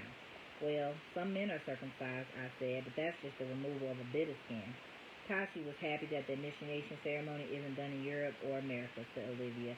That makes it even more valuable to her. I see, I said. She and Adam had an awful fight, not like any they've had before. He wasn't teasing her or chasing her around the village or trying to tie roof-leaf twigs to her hair. He was mad enough to strike her. Well, it's a good thing he didn't, I said. Tashi would have jammed his head through her rug loom. I'll be glad when we get back home, said Olivia. Adam isn't the only one who misses Tashi. She kissed me and her father good night. Adam soon came in to do the same. Mama Nettie, he said, sitting on the bed next to me, how do you know when you really love someone? Sometimes you don't know, I said. He is a beautiful young man, Seeley, tall and broad-shouldered with a deep, thoughtful voice. Did I tell you he writes verses and loves to sing? He's a son to make you proud. Your loving sister, Nettie. P.S. Your brother Samuel sends his love as well. All right, I'm going to end it here for my Instagram because this phone is about to die. Wait a minute. Oh, I'm not. Positions of the phone and charge it so it can. 1 second. almost done with this book. I definitely should have started reading it sooner because my goal was to have it read by the end of the day yesterday, Christmas, because that's when the remake of the movie came out. But here we are, 3 hours, 2 hours later. It's my birthday. Still reading this book. Almost done. Dear Seeley, when we returned home, everyone seemed happy to see us. When we told them our appeals to the church and the missionary society failed, they were disappointed. They literally wiped the smiles off their faces along with the sweat and returned dejected to their barracks. We went on to our building, a combination church, house, and school, and began to unpack our things. The children, I realized, I shouldn't call them children, they're grown, went in search of Tashi. An hour later, they returned dumbfounded. They discovered no sign of her. Catherine, her mother, is planting rubber trees some distance from the compound, they were told, but no one had seen Tashi all day. Olivia was very disappointed. Adam was trying to appear unconcerned, but I noticed he was absentmindedly biting the skin around his nails. After 2 days, it became clear that Tashi was deliberately hiding. Her friend said while we were away, she'd undergone both the facial sacrification ceremony and the rite of female initiation. Adam went quite gray at this news. Olivia merely stricken and more concerned than ever to find her. It was not until Sunday that we saw Tashi. She'd lost a considerable amount of weight and seemed listless, dull-eyed, and tired. Her face was still swollen from half a dozen small, neat incisions high on each cheek.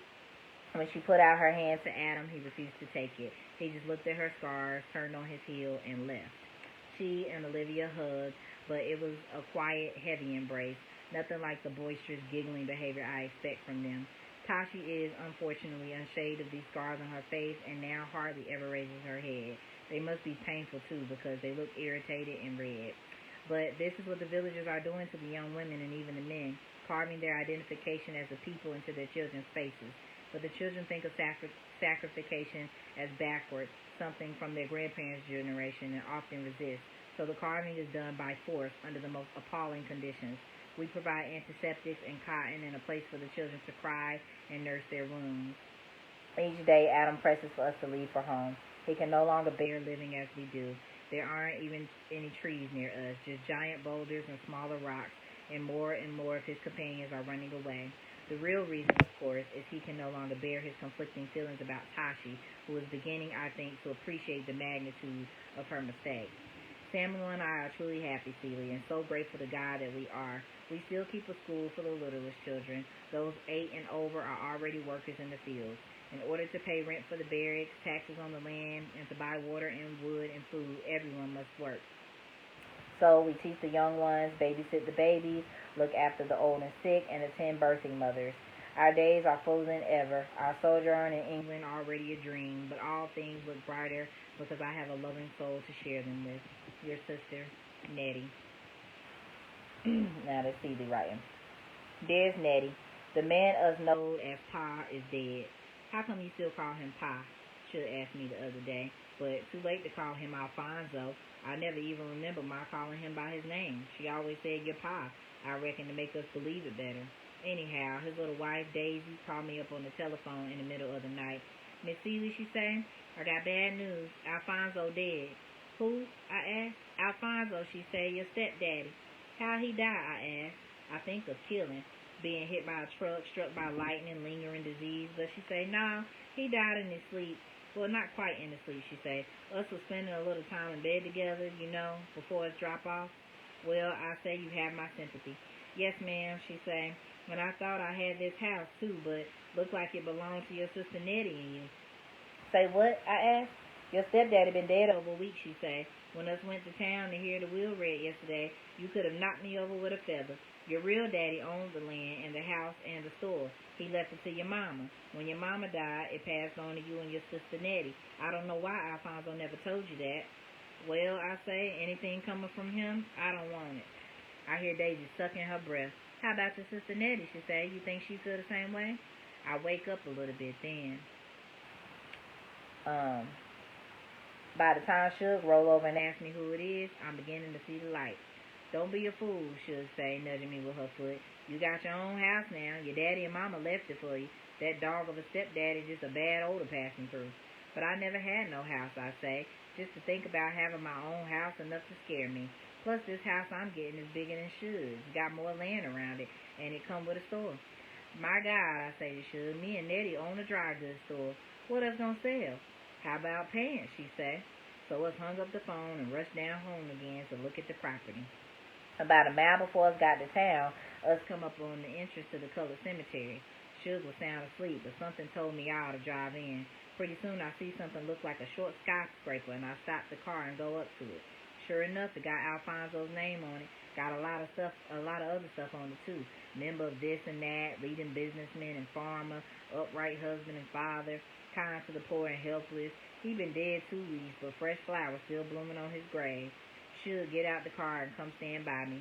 Finally, she yawned loud and stretched herself. That son of a bitch still dead, she say.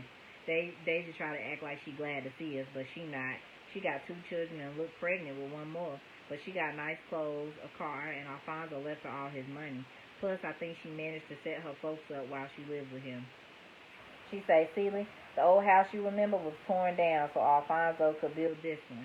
He got an Atlanta architect to design it, and these tiles come all the way from New York. We were standing in the kitchen at the time, but he put tiles everywhere. Kitchen, toilet, back porch, all around the fireplace, in back and front parlor. But this the house go with the place. Right on, she say. Of course I did take the furniture because Alfonso bought it special for me. Fine with me, I say. I can't get over having a house. Soon as baby leave me the keys, I run from one room to another like I'm crazy. Look at this, I say to Suge. Look at that. Look, she grinned. She hugged me whenever she get the chance, and I stand still. You doing all right, Miss Ely, she said. God know where you live. Then she took some cedar sticks out her bag and lit them and gave one of them to me. Us started at the very top of the house in the attic, and us smoked it all the way down to the basement, chasing out the evil and making a place for good. Cedar sticks. I wonder if that's Palo Santo. Oh, Nettie, us have a house big enough for us and our children, for your husband and Suge. Now you can come home, 'cause you have a home to come to. Your loving sister, Stephen. Dear Nettie, my heart broke. Suge loved somebody else. Maybe if I had stayed in Memphis last summer, it never would have happened, but I spent the summer fixing up the house. I thought if you come anytime soon, I wanted to be ready, and it is real pretty now, and comfortable. And I found me a nice lady to live in it and look after it. Then I come home to Suge. Miss Celie, she said, how would you like some Chinese food to celebrate your coming home? I love Chinese food, so off us go to the restaurant. I'm so excited about being home again, I don't even notice how nervous Suge is. She a big graceful woman most of the time, even when she mad, but I notice she can't get her chopsticks to work right. She knocked over a glass of water. Somehow or another, her egg roll come unraveled, but I think she's just so glad to see me. So I preen and pose for her and stuff myself with wonton soup and fried rice. Finally, the fortune cookies come. I love fortune cookies. They so cute, and I read my fortune right away. They say, because you are who you are, the future look happy and bright. I laugh, pass it on to Suge. She look at it and smile. I feel at peace with the world. Suge pull her slip of paper out real slow, like she's scared of what might be in it. Well, I say, watching her read what it say. She looked down at it, looked up at me. It say I got the hots for a boy of 19. Let me see, I say, laughing, and I read it out loud. A burnt finger, remember the fire, it say. I'm trying to tell you, Suge say. Trying to tell me what? I'm so dense it still don't penetrate. For one thing, it's been a long time since I thought about boys, and I ain't never thought about men. Last year, say Suge, I hired a new man to work in the band. I almost didn't because he can't play nothing but flute. And who ever heard of blues flute? I hadn't. The very notion sounded crazy, but it was just my luck that blues flute is the one thing blues music been lacking. And the minute I heard Jermaine play, I knew this for a fact. Jermaine, I asked. Yes, she said. Jermaine. I don't know who gave him that flittish name, but it suit him. Then she started writing in to rave about this boy. Like all his good points have to be stuff I'm dying to hear. Oh, she say, he little. He cute, got nice buns, real Bantu. She's so used to telling me everything, she rattled on and on, get more excited and in love looking by the minute. By the time she finished talking about his neat little dancing feet and get back up to his honey brown curly hair, I feel like shit. Hold it, I say, Suge, you killing me. She halt in mid-phrase, her eyes filled with tears and her face crumbled. Oh, God, Celie, she say, I'm sorry. I just been dying to tell somebody, and you the somebody I usually tell. Well, I say if words could kill, I'd be in an ambulance. She put her face in her hands and started to cry. Seely, she said through her fingers, I still love you. But I just sit there and watch her.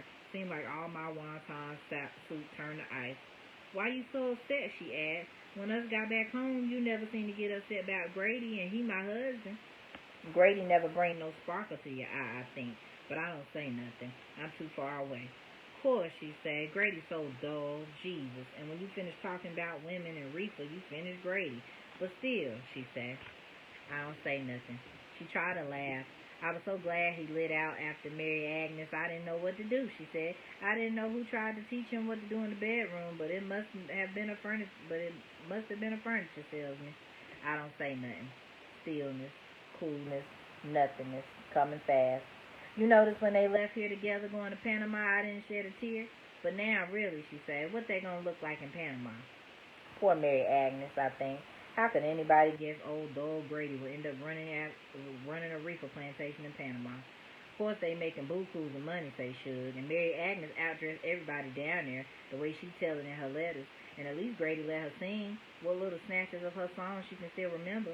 But really, she say, Panama? Where is that at anyhow? Is it down there around Cuba? Us ought to go to Cuba, Miss Celia, you know. Lots of gambling there and good times. Lots of colored folks look like Mary Agnes, some real black like us. All in the same family, though. Try to pass for white. Somebody mentioned your grandma. I don't say nothing. I pray to die, just so I'll never have to speak. All right, say Suge. It started when you was down home. I missed you, Celie, and you know I'm a high-natured woman. I went and got a piece of paper that I was using for cutting patterns. I wrote her a note. It said, shut up. But Celie, she say, I have to make you understand. Look, she say, I'm getting old. I'm fat. Nobody think I'm good looking no more but you. Or so I thought. He's 19, a baby. How long can it last? He's a man, I write on paper. Okay, let me go back because I had misread what was going on. I don't say nothing. I pray to die, so I just don't never have to speak. All right, say Suge. It started when you was down home. I missed you, Celie, and you know I'm a high-natured woman. I went and got a piece of paper that I used for cutting patterns. I wrote her a note. It said, shut up. But Celie, she say, I have to make you understand. Look, she say, I'm getting old. I'm fat. Nobody think I'm good looking no more but you. Or so I thought. He's 19, a baby. How long can it last? Oh, excuse me. He's a man, I write on the paper. Yeah, she say, he is. And I know how you feel about men. But I don't feel that way. I would never be fool enough to take any of them seriously, she say. But some men can be lots of fun. Spare me, I write. Celie, she say, all I asked is 6 months. Just 6 months to have my last fling. I got to have it, Celie. I'm too weak a woman not to. But if you just give me 6 months, Celie, I would try to make our life together like it was. Not hardly, I write. Celie, she say, do you love me? She down on her knees by now, tears falling all over the place. My heart hurts so much I can't believe it. How can it keep beating, feeling like this? But I'm a woman. I love you, I say. Whatever happens, whatever you do, I love you. She whimper a little, lean her head against my chair. Thank you, she say. But I can't stay here, I say. But Celie, she say, how can you leave me? You're my friend. I love this child, and I'm scared to death. He's a third of my age, a third of my size, even a third of my color. She tried to laugh again. You know he gonna hurt me worse than I'm hurting you. Don't leave me, please. Just then the doorbell rang. Suge wiped her face and went to answer it, saw who it was, and kept on out the door. Soon I heard a car drive off. I went on up to bed, but sleep remained a stranger to this night. Pray for me, your sister, Celie. Dear Nettie, the only thing keep me alive is watching Henrietta fight for her life, and boy can she fight. Every time she have an attack, she's screaming up to wake the dead. Us do what you say the peoples do in Africa. Us feed her yams every single day. Just our luck she hate lambs, and she not too polite to let us know. Everybody for miles around tried to come up with yam dishes that don't taste like yams. Us get plates of yam eggs, yam chitlins, yam goat, and soup. My God, folks be making soup out of everything but shoe leather, trying to kill off the yam taste.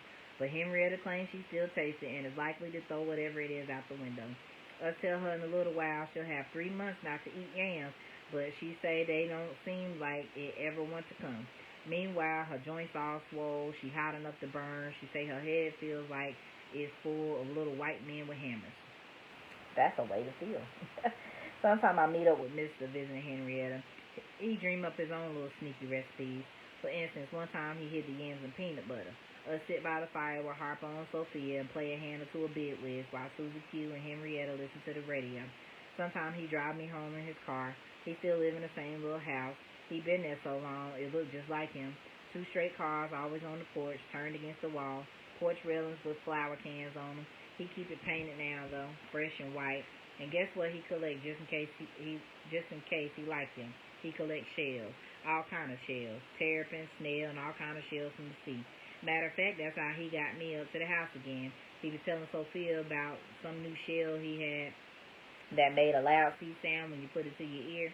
Us went up to see it. It was big and heavy and speckled like a chicken. And sure enough, seemed like you could hear the waves or something crashing against your ear. None of us ever seen the ocean, but Mr. learned about it from books.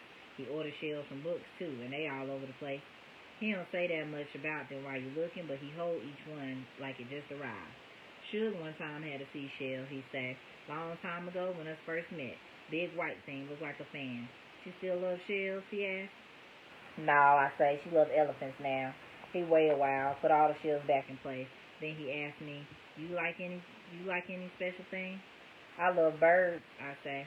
You know, he say, you used to remind me of a bird. Way back when you first come to live with me. You were so skinny, Lord, he say, and the least little thing happened, you looked like about to fly away. You saw that, I say? I saw it, he said, just too big a fool to let myself care. Well, I say, us lived through it. We still man and wife, you know, he say. No, I say, we never was. You know, he say, you look real good since you been up in Memphis. Yeah, I say, sure take good care of me. How you make your living up there, he say. Making pants, I say. He say, I notice everybody in the family just about wearing pants you made. But you mean you turned it into a business? That's right, I say. But I really started it right here in your house to keep from killing you. He looked down at the floor. Suge helped me the first pair I ever did, I say. And then, like a fool, I start to cry. He say, Celie, tell me the truth. You don't like me 'cause I'm a man? I blow my nose. Take off they pants, I say. And men look like frogs to me. No matter how you kiss them, as far as I'm concerned, frogs is what they say. I see, he say. By the time I got back home, I was feeling so bad I couldn't do nothing but sleep. I tried to work on some new pants I'm trying to make for pregnant women, but just the thought of anybody getting pregnant made me want to cry. Your sister, Phoebe. Dear Nettie, the only piece of mail Mr. ever put directly in my hand is a telegram that comes from the United States Department of Defense. It says the ship you and the children and your husband left Africa in was sunk by German mines off the coast of some place called Gibraltar. They think you all drowned. Plus, the same day, all the letters I wrote to you over the years come back unopened. I sit there in this big house by myself trying to sew, but what good is sewing going to do? What good is anything? Being alive begins to seem like an awful strain. Your sister, Celie. Dear Celie, Tashi and her mother have run away. They have gone to join the Embellies. Samuel and the children and I were discussing it just yesterday, and we realized we do not even know for sure the Embellies exist. All we know is that they are said to live deep in the forest, that they welcome runaways, and that they harass the white man's plantations and plan his destruction, or at least for his removal from their continent. Adam and Olivia are heartbroken because they love Tashi and miss her, and because no one who has gone to join the Embellies ever returned. We try to keep them busy around the compound, and because there's so much sickness from malaria this season, there's plenty for them to do. And plowing under Olika's yam crop, and substituting canned and powdered goods, the plants has destroyed what makes them resistant to malaria. Of course, they did not know this. They only wanted to take the land for rubber, but the Olinka have been eating yams to prevent malaria and to control chronic blood disease for thousands and thousands of years. Left without a sufficient supply of yams, the people, what's left of them, are sickening and dying at an alarming rate. To tell you the truth, I fear for our own health, and especially for the children. But Samuel feels we will probably be all right, having had bouts with malaria during the first years we were here. And how are you, dearest sister? Nearly 30 years have passed without a word between us. For all I know, you may be dead.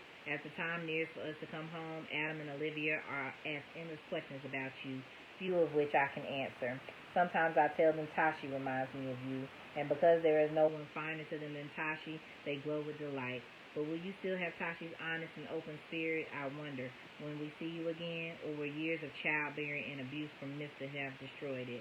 These are thoughts I don't pursue with the children, only with my beloved companion Samuel, who advises me not to worry, to trust in God, and to have faith in the sturdiness of my sister's soul.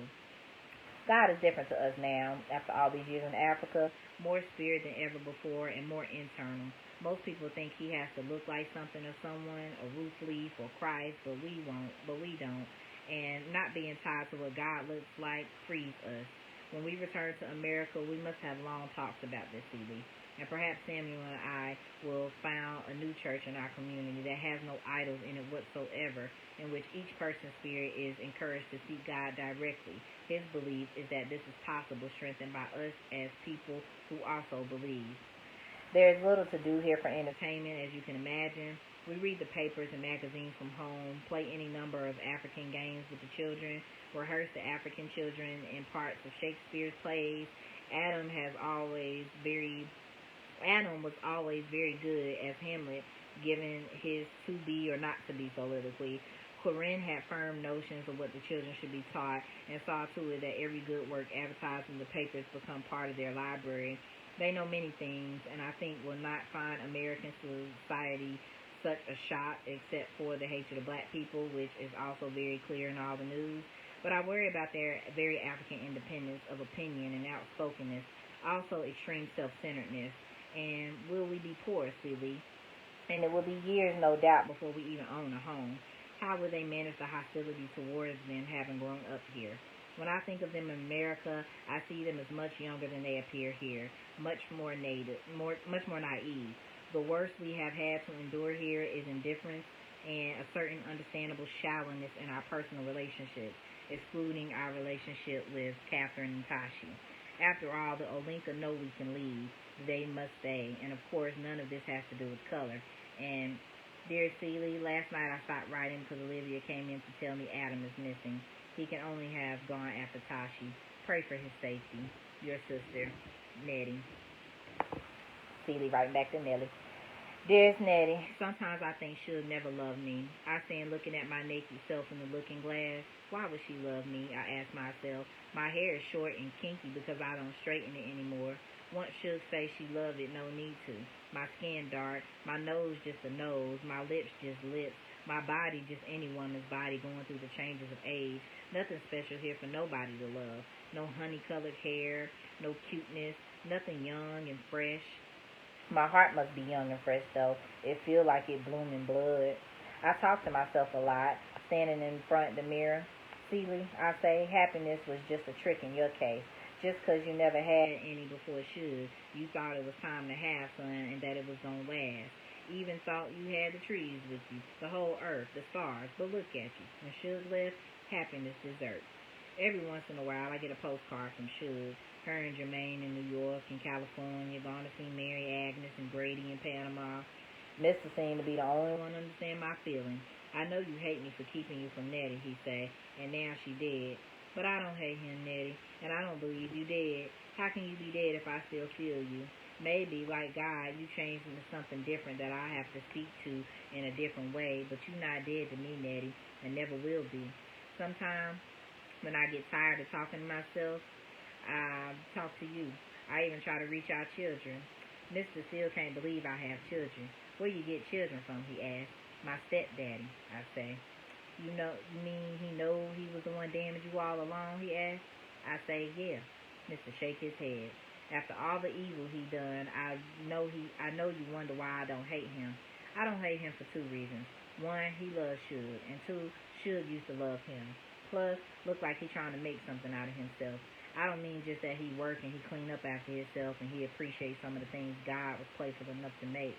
I mean, when you talk to him now, he really listens. And one time, out of nowhere in the conversation us was having, he said, Celie, I'm satisfied this is the first time I ever lived on earth as a natural man. It feel like a new experience. Sophia and Harpo always try to set me up with some man. They know I love Suge, but they think women's love just by accident. Anybody handy likely to do. Every time I go to Harpo, some little policy salesman get all up in my face. Mister have to come to the rescue. He tell the man, this lady my wife. The man vanish out the door.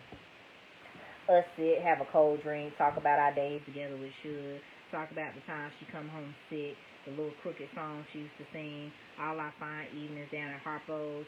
You was even sewing good way back then, he say. I remember the nice little dresses Suge always wear. Yeah, I say, Suge could wear a dress. Remember the night Sophia knocked Mary Agnes' tooth out, he asked. Who could forget it, I say. Us don't say nothing about Sophia's trouble. Us still can't laugh at that. Plus, Sophia still have trouble with that family. Well, trouble with Miss Eleanor Jane.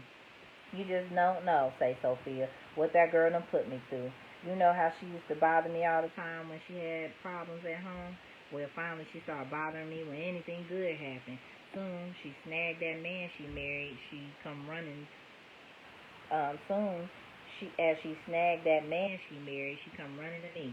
Oh, Sophia, she said, you just have to meet Stanley Earl. And before I can say anything, Stanley Earl's in the middle of my front room. How you, Sophia, he said, grinning and sticking out his hand. Miss Eleanor Jane done told me so much about you. I wonder if she told him they made me sleep under their house, Sophia said, but I don't ask. I try to be polite, act pleasant. Henrietta turned the radio up loud in the back room. I have to almost holler to make myself understood. They stand around looking at the children's pictures on the wall and saying how good my boys look in the army uniforms. Where they fighting? Stanley Earl want to know. They in the service right here in Georgia, I say, but pretty soon they be bound for overseas. He asked me do I know which part they be stationed in, France, Germany, or the Pacific. I don't know where none of that is, so I say no. He say he want to fight, but he got to stay home and run his daddy's cotton gin. Army got to wear clothes, he say, if they fighting in Europe. Too bad they not fighting in Africa. He laughed. Miss Eleanor Jane smiled. Henrietta turned the dial as high as it can go. Got on some real sorry white folks music. Sound like I don't know what. Stanley Earl snapped his finger and tried to tap one of his good-sized foot. He got a long head, go so straight up, and hair cut so short it looked fuzzy. His eyes real bright blue and never hardly blinked. Good God, I think. Sophia raised me practically, say Miss Eleanor Jane. Don't know what we would have done without her. Well, say Stanley Earl, everybody around here raised by color. That's how come we turned out so well. He winked at me, say, well, Sugar Pie, to Miss Eleanor Jane, time for us to mosey along. She leaped up like somebody struck her with a pin. How Henrietta doing, she asked. Then she whispered, I brought her something with yams so well here she won't never suspect it. She run out to the car and come back with a tuna casserole. Yuck. Well, say Sophia, one thing you have to say for Miss Eleanor Jane, her dishes almost always fool Henrietta, and that mean a lot to me. Of course, I never tell Henrietta where they come from. If I did, out the window they would go, else she'd vomit like it make her sick. But finally, the end come to Sophia and Miss Eleanor Jane, I think. And it wasn't nothing to do with Henrietta, who hated Miss Eleanor Jane's guts.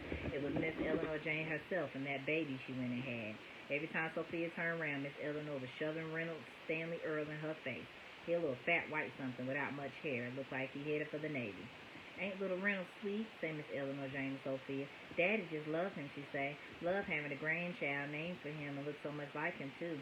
Sophia don't say nothing, standing there ironing some of Susie Q and Henrietta's clothes. And so smart, say Eleanor Jane. Daddy said he never saw a smarter baby. Stanley Earl's mama say he's smarter than Stanley Earl when he was this age. Sophia still don't say nothing. Finally, Eleanor Jane noticed. And you know how some white folks is, won't let well alone. If they want to bad enough, they gonna harass a blessing from you if you kill. Sophia mighty quiet this morning, Miss Eleanor Jane say, like she just talking to Reynolds Stanley. He stared back at her out of his big, stuck-open eyes. Don't you think he's sweet? She asked again. He's sure fat, say Sophia, turning over the dress she ironed. And he's sweet, too, say Miss Eleanor Jane. Just as plump as he can be, say Sophia, and tall. But he's sweet, too, say Eleanor Jane. And he's smart. She hauled off and kissed him upside the head. He rubbed his head, say, yee. Ain't he the smartest baby you ever saw? She asked Sophia. He got a nice sized head on him, say Sophia. Some people place a lot of weight on head size, not a whole lot on hair on it either. He gonna be cool this summer for sure. She folded the piece she ironed and put it on the chair. Just a sweet, smart, cute, innocent little baby boy, said Miss Eleanor Jane. Don't you just love him? She asked Sophia point blank. Sophia sighed, put down her iron. She stared at Miss Eleanor Jane and Reynolds family. all the time. Me and Henrietta over in the corner playing Pt.5. Henrietta act like Miss Eleanor Jane ain't alive, but both of us hear the way the iron sound when Sophia put it down. The sound have a lot of old and new stuff in it. No, ma'am, say Sophia. I do not love Reynolds Stanley Earl. Now, that's what you've been trying to find out ever since he was born, and now you know. Me and Henrietta look up. Miss Eleanor Jane just that quick and put Reynolds Stanley on the floor where he crawling around knocking stuff over. Head straight for Sophia's stack of iron clothes and pull it down on his head. Sophia takes up the clothes, straighten them out, stand by the ironing board with her hand on the iron. Sophia the kind of woman, no matter what she have on her hand, it looked like a weapon. Eleanor Jane started to cry. She always had felt something for Sophia. If not for her, Sophia never would have survived living in her daddy's house. But so what? Sophia never wanted to be there in the first place. She never wanted to leave her own children. Too late to cry, Miss Eleanor Jane, say Sophia. All of us can do now is laugh. Look at him, she say, and she do laugh. He can't even walk, and already here in my house messing it up. Did I ask him to come? Do I care whether he's sweet or not? Will it make any difference in the way he grew up to treat me, what I think? You just don't like him because he looks like the daddy, say Miss Eleanor Jane. You don't like him because he looks like daddy, say Sophia. I don't feel nothing about him at all. I don't love him. I don't hate him. I just wish he couldn't run loose all the time messing up folks' stuff. All the time, say Miss Eleanor Jane. Sophia, he just a baby, not even a year old. He only been here 5 or 6 times. I feel like he been here forever, say Sophia. I just don't understand, say Miss Eleanor Jane. All the other colored women I know love children. The way you feel is something unnatural. I love children, say Sophia, but all the colored women that say they love yours is lying. They don't love Reynolds Stanley any more than I do. But if you so badly raised as to ask them what you expect them to say. Some colored people so scared of white folks they claim to love the cotton gin. But he's just a little baby, say Miss Eleanor Jane, like saying this is supposed to clear up everything. What you want from me, say Sophia. I feel something for you because out of all the people in your daddy's house, you showed me some human kindness. But on the other hand, out of all the people in your daddy's house, I showed you some. Kind feeling is all I have to offer you, but I don't have nothing to offer your relatives but just what they offer me. I don't have nothing to offer him. Reynolds Stanley by this time is over on Henrietta's pallet, looked like trying to rape her foot. Finally, he started to chew her leg, and Henrietta reached up on the windowsill and handed him a cracker. I feel like you the only person love me, say Miss Eleanor Jane. Mama only loved Junior, she say, 'cause that's who Daddy really loves. Well, say Sophia, you got your own husband to love you now. Look like he don't love nothing but that cotton gin, she say. 10 o'clock at night, he's still down there working. When he not working, he playing poker with the boys. My brother see a lot more of Stanley Earl than I do him. Maybe you ought to leave him, say Sophia. You got kin in Atlanta. Go stay with some of them. Get a job. Miss Eleanor Jane toss her hair back, act like she don't even hear this. It's such a wild notion. I got my own trouble, say Sophia, and when Reynolds Stanley grow up, he gonna be one of them. But he won't, say Miss Eleanor Jane. I'm his mom, and I won't let him be mean to colored. You and whose army, say Sophia. The first word he likely to speak won't be nothing he learned from you. You telling me I won't even be able to love my own son, say Miss Eleanor Jane. No, say Sophia. That's not what I'm telling you. I'm telling you I won't be able to love your own son. You can love him just as much as you want to, but be ready to suffer the consequences. That's how the colored live.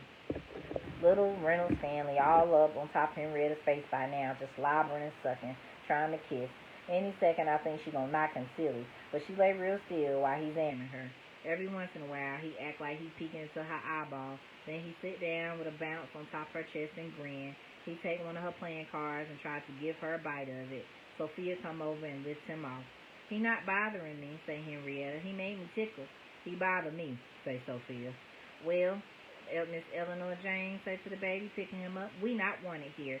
Say it real sad, like she done run out of places to go. Thank you for all you done for us, say Sophia.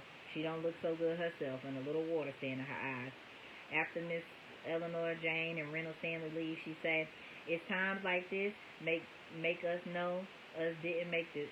It's times like this make me know us didn't make this world, and all the colored folks talking about loving everybody just ain't looked hard at what they thought they said. So what else new? Well, your sister too crazy to kill herself. Most times I feel like shit, but I felt like shit before in my life, and what happened? I had me a fine sister named Nettie. I had me another fine, wait a minute, I had another fine woman friend named Shug. I had me some fine children growing up in Africa, singing and writing verses. The first 2 months was hell, though, I tell the world. But now, Shug's 6 months is come and gone, and she ain't come back. And I try to teach my heart not to want nothing it can't have. Besides, she gives me so many good years. Plus, she learning new things in her new life. Now she and Jermaine staying with one of her children.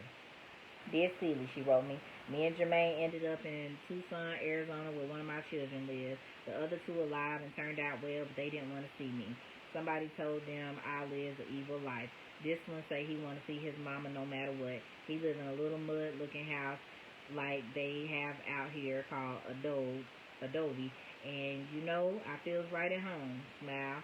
He is school teacher too and worked on the Indian reservation. They call him the black white man. They have a word that mean that too, and it really bothered him. But even if he tried to tell them how he feel, they don't seem to care. They so far gone, nothing strangers say mean nothing. Everybody not an Indian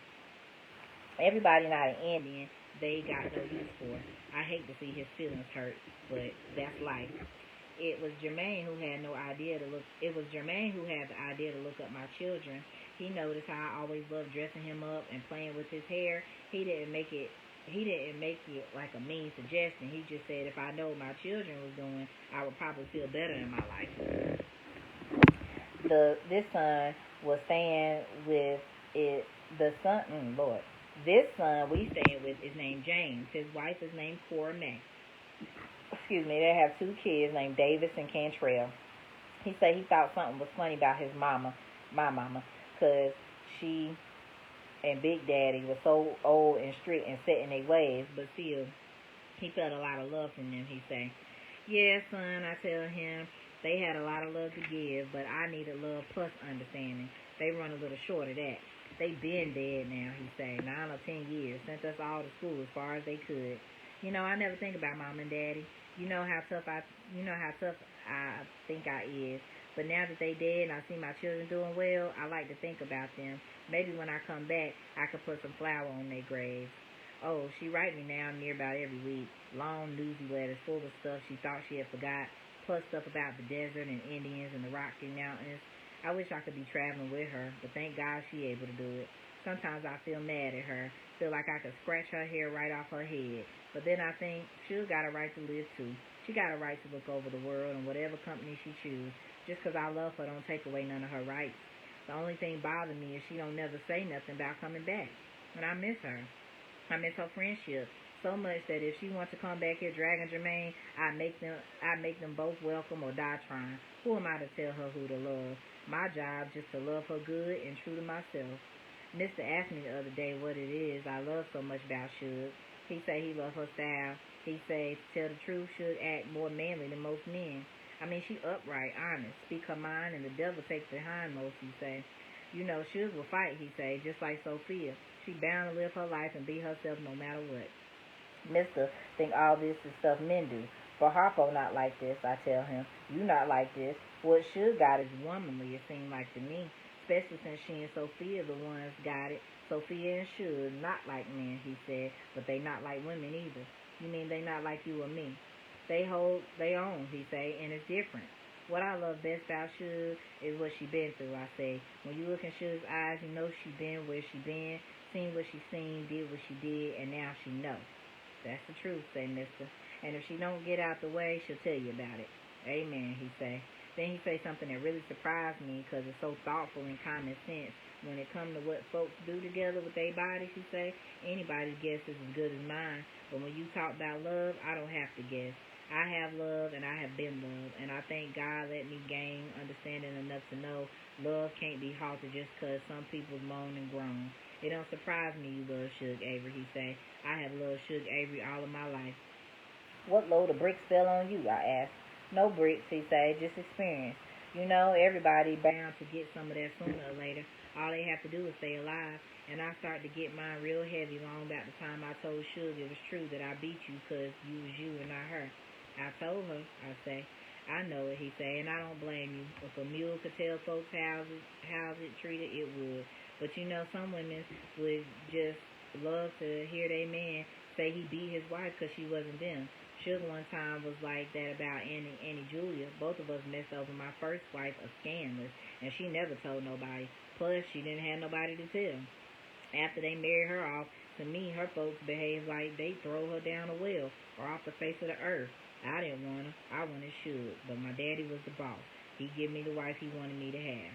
But Suge spoke right up for you, Celie, he said. She say, Albert, you've been mistreating somebody I love. So as far as you concerned, I'm gone. I couldn't believe it, he said. All along in there, we was as hot for each other as two pistols. Excuse me, he said, but we was. I tried to laugh it off, but she meant what she said. I tried to tease her. You don't love old dumb Celie, I said. She ugly and skinny and can't hold a candle to you. She can't even screw. What I want that for? From what she tell me, should say, she don't have no reason to screw. You on and off like a jackrabbit. Plus she say, Celie say you not always clean, and she turned up her nose. I wanted to kill you, said Mister, and I did slap you around a couple of times. I never understood how you and Suge got along so well together, and it bothered the hell out of me. When she was mean and nasty to you, I understood. But when I looked around and the two of you was always doing each other's hair, I started to worry. She still feels for you, I say. Yeah, he say. She feel like I'm her brother. What's so bad about that, I asked. Don't her brothers love her? Them clowns, he say, they still act the fool I used to be.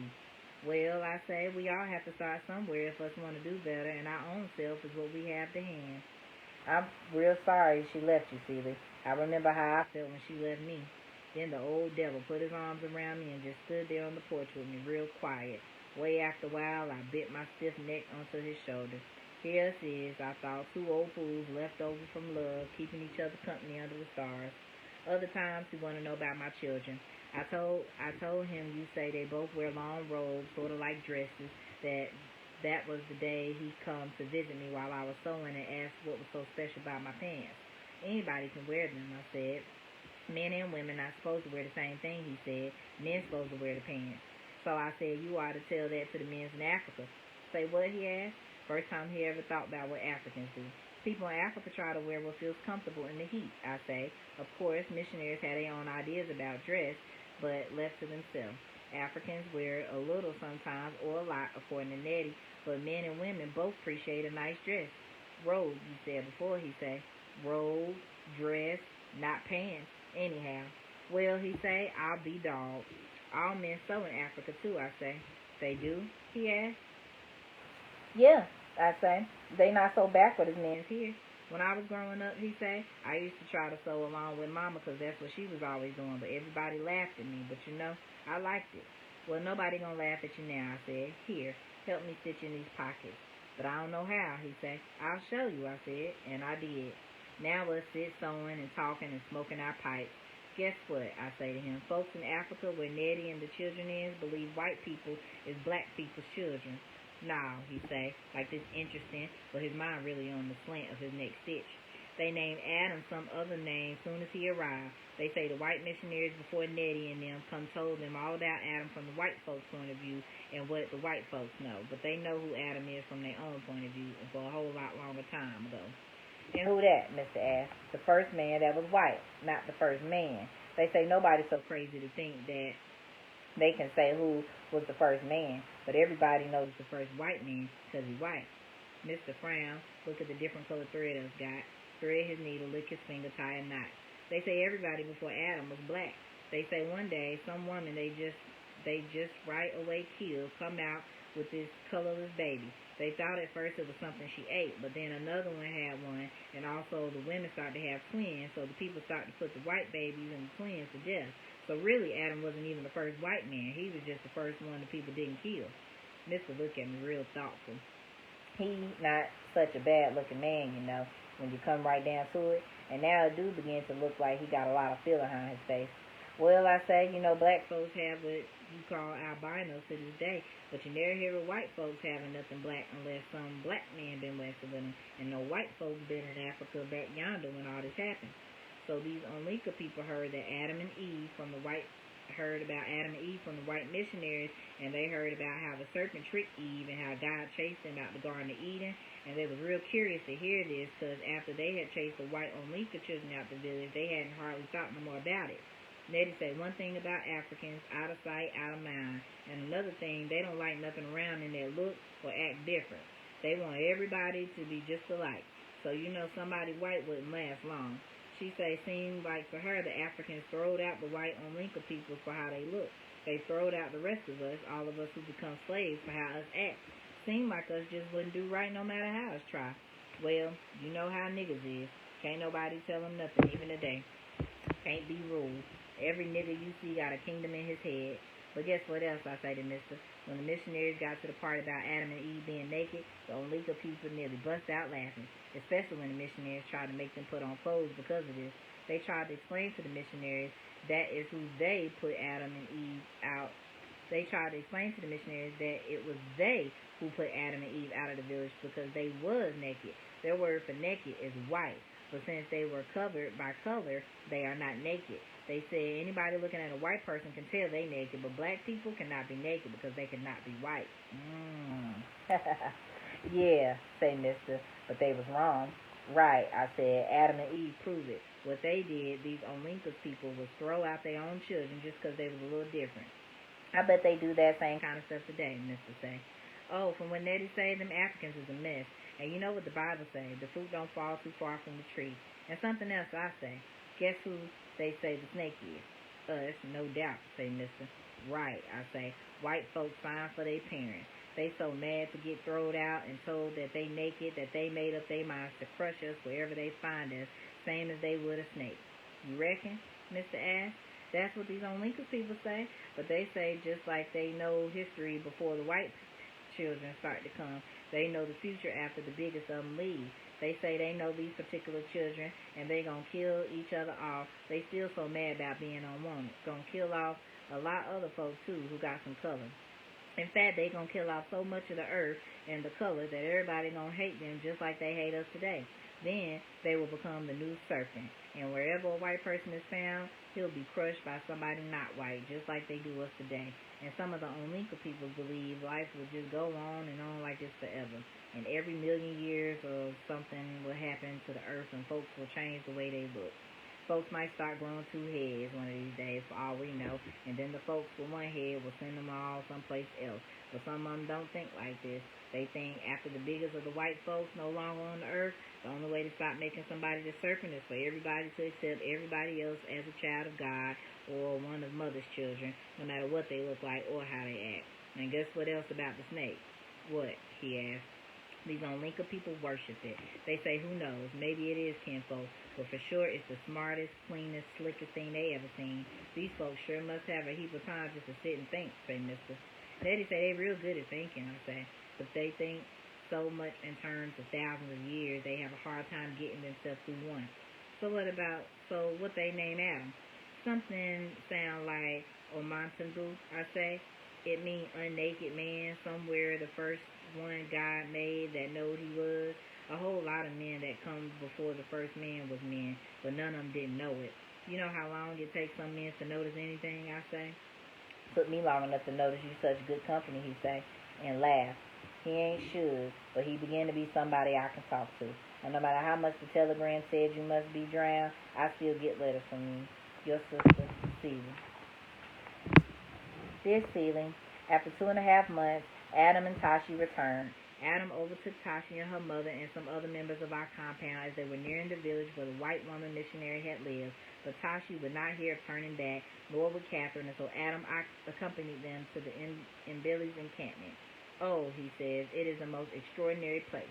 You know, Celie, in Africa there's a huge depression in the earth called the Great Rift Valley, but it is on the other side of the continent from where we are. However, according to Adam, there is a small rift on our side, several thousand acres large and even deeper than the Great Rift, which covers millions of acres. It is a place set so deep into the earth that it can only really be seen, Adam thinks, from the air. And then it would seem just an overgrown canyon. Well, in this overgrown canyon are 1,000 people from dozens of African tribes, and even one colored man, Adam swears, from Alabama. There are farms, there is a school, an infirmary, a temple, and there are male and female warriors who do indeed go on missions of sabotage against the white plantations. But all this seemed more a marvel in the recounting than in the actual experiencing of it, if I am any judge of Adam and Tashi. Their minds seemed to have been completely riveted on each other. I wish you could have seen them as they staggered into the compound, filthy as hogs, hair as wild as could be, sleepy, exhausted, smelly, God knows, but still arguing. Just because I came back with you, don't think I am saying yes to marriage, says Tashi. Oh, yes, you are, says Adam heatedly, but through a yawn. You promised your mother. I promised your mother. Nobody in America will like me, says Tashi. I will like you always. I will like you, says Adam. Olivia ran and enfolded Tashi in her arms, ran about preparing food and a bath. Last night, after Tashi and Adam had slept most of the day, we had a family conference. We informed them that because so many of our people had gone to join the Mbilis and the planters were beginning to bring in Muslim workers from the north, and because it was time for us to do so, we will be leaving for home in a matter of weeks. Adam announced his desire to marry Tashi. Tashi announced her refusal to be married. And then, in that honest, forthright way of hers, she gave her reasons. Paramount among them that, because of the sacrification marks on her cheeks, Americans will look down on her as a savage and shun her, and whatever children she and Adam might have. That she had seen magazines we received from home, and that it was very clear to her that black people did not truly admire black-skinned black people like herself, and especially did not admire black-skinned black women. They bleach their faces, she said. They fry their hair. They try to look naked. Also, she continued, I fear Adam will be distracted by one of these naked-looking women and desert me. Then I will have no country, no people, no mother, and no husband, and no brother. You'd have a sister, say Olivia. Then Adam spoke. He asked Tashi to forgive his initial stupid response to the sacrification and to forgive the repugnance he felt about the female initiation ceremony. He assured Tashi that it was she he loved, and that in America she would have country, people, parents, sister, husband, brother, and lover, and that whatever befell her in America will also be his own choice and his own lot. Oh, Seeley. So the next day, our boy came to us with scars identical to Tashi's on his cheeks, and they are so happy, Seeley. Tashi and Adam on Montague. Samuel married them, of course, and all the people left in the compound came to wish them happiness and an abundance of roof leaf forever. Olivia stood up with the bride, and a friend of Adam's, a man too old to have joined the Mbilis, stood up with him. Immediately after the wedding, we left the compound, riding in a lorry that took us to a boat at the coast inlet that flows out to sea. In a few weeks, we will all be home. Your loving sister, Nettie. All right, we're getting to the end. Dear Nettie, Mr. talked to Sugar a lot lately by phone. He said as soon as he told her my sister and her family was missing, she and Jermaine made a beeline for the State Department trying to find out what happened. He said should say it just killed her to think I'm down here suffering from not knowing. But nothing happened at the State Department. Nothing at the Department of Defense. It's a big war. So much going on. One ship lost feels like nothing, I guess. Plus, color don't count to those people. Well, they just don't know and never did. Never will. And so what? I know you're on your way home, and you may not get here till I'm 90, but one of these days, I do expect to see your face. Meanwhile, I hired Sophia to clerk in our store, kept the white man Alfonso got to run it, but put Sophia in there to wait on color, because they never had anybody in the store to wait on them before, and nobody in the store to treat them nice. Sophia real good at selling stuff, too, because she acts like she don't care if you buy it or not. No skin off her nose, and then if you decide to buy anyhow, well, she might exchange a few pleasant words with you. Plus, she's scared of that white man. Anybody else colored, he tried to call him auntie or something. First time he tried that with Sophia, she asked him which colored man his mama married. Wait a minute. It's and then if you just, okay. Plus, she's scared of that white man. Anybody else colored, he tried to call him auntie or something. First time he tried it with Sophia, she asked him which colored man his mama's sister married. I asked Harpo, do he mind if Sophia works?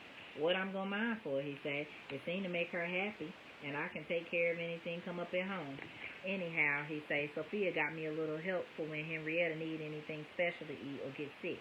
Yeah, say Sophia, Miss Eleanor Jane gonna look in on Henrietta, and every other day promise to cook her something she'll eat. You know, white people have a look of machinery in their kitchen. She whip up stuff with yams you never believe. Last week she went and made yam ice cream. How this happen? I asked. I thought the two of you was through. Oh, say Sophia, it finally dawned on her to ask her mama why I come to work for them. I don't expect it to last, though, say Harpo. You know how they is. Do her peoples know? I asked. They know, say Sophia. They carrying on just like you know they would. Whoever heard of a white woman working for niggas, they rave. She tell them. Whoever heard of somebody like Sophia working for trash? She bring Randall Stanley with her, I asked. Henrietta say she don't mind them. Well, say Harpo, I'm satisfied if her men folks against her helping you, she gonna quit. Let her quit, say Sophia. It's not my salvation she working for. And if she don't learn, she got to face judgment for herself. She won't even have lived.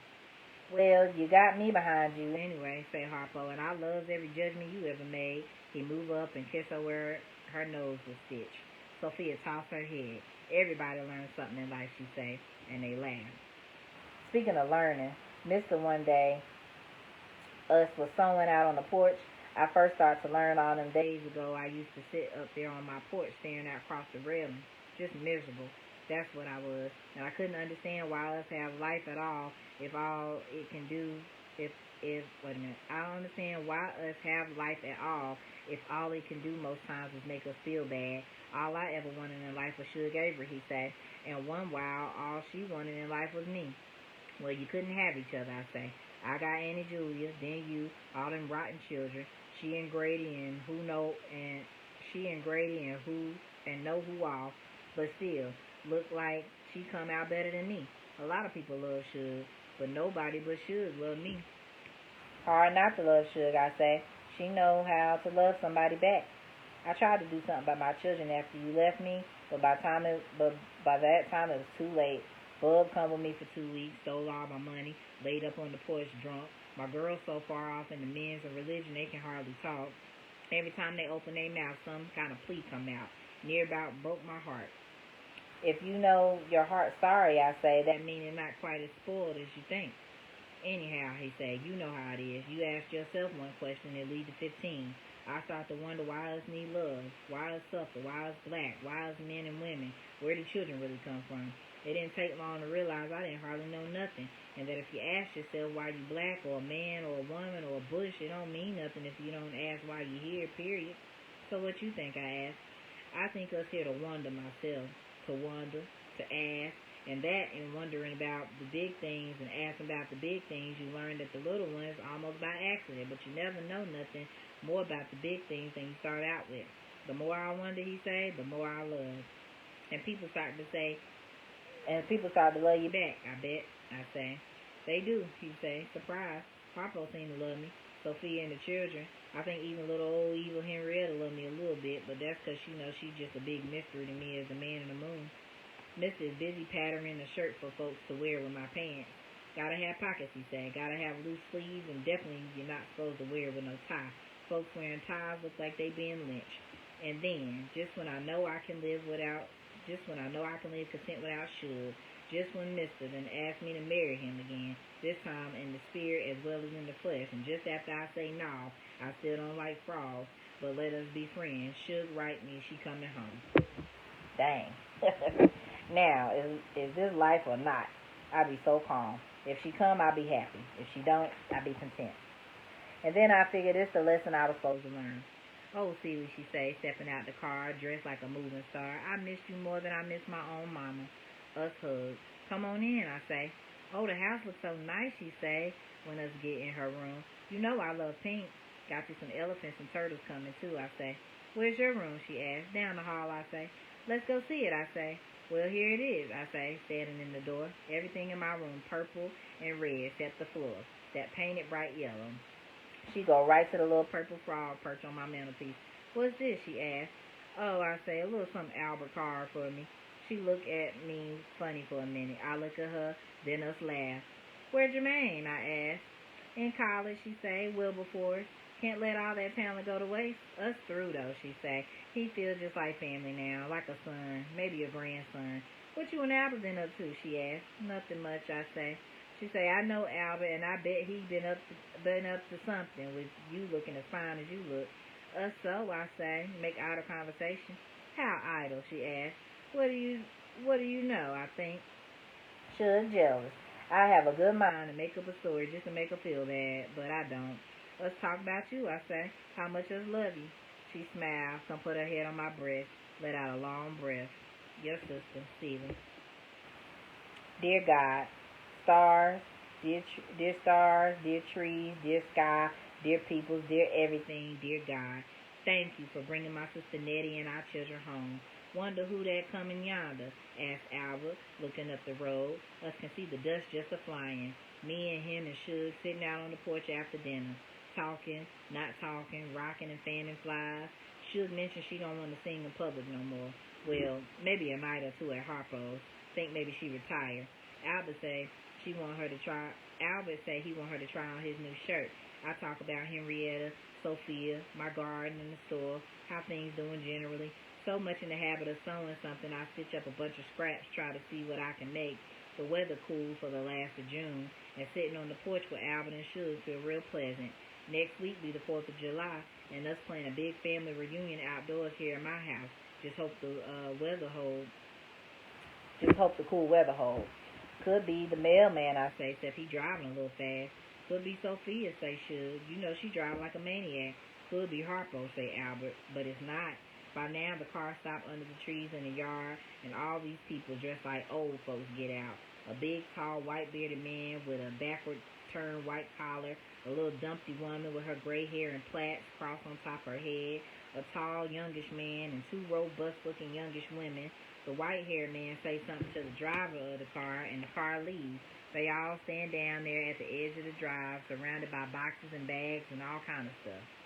By now, my heart is in my mouth and I can't move. It's Nettie, Albert say, getting up. All the people down by the drive look up at us. They look at the house, the yard, Suge and Albert's cars. They look around at the fields. Then they commence to walk real slow up the walk to the house. I'm so scared I don't know what to do. Feel like my mind's stuck. I try to speak, nothing comes. I try to get up, almost fall. Suge reach down and give me a helping hand. Albert pressed me on the arm. When Nettie's foot come down on the porch, I almost die. I stand swaying between Albert and Suge. Nettie stands swaying between Samuel and I reckon it be Adam. Then us both start to moan and cry. Us totter toward one another like us used to do when us babies. Then us feel so weak when us touch, us knock each other down. But what us care? Us sit and lay there on the porch inside each other's arms. After a while, she say, Seeley. I say, Nettie. Little bit more time passed. Us look around at a lot of people's knees. Nettie never let go my way. This my husband Samuel, she say, pointing up. These our children, Olivia, Adam, and this Adam's wife Tashi, she say. I point up to my people. This Suge and Albert, I say. Everybody say, pleased to meet you. Then Suge and Albert start to hug, and everybody one after the other. Me and Nettie finally get up off the porch, and I hug my children, and I hug Tashi, then I hug Samuel.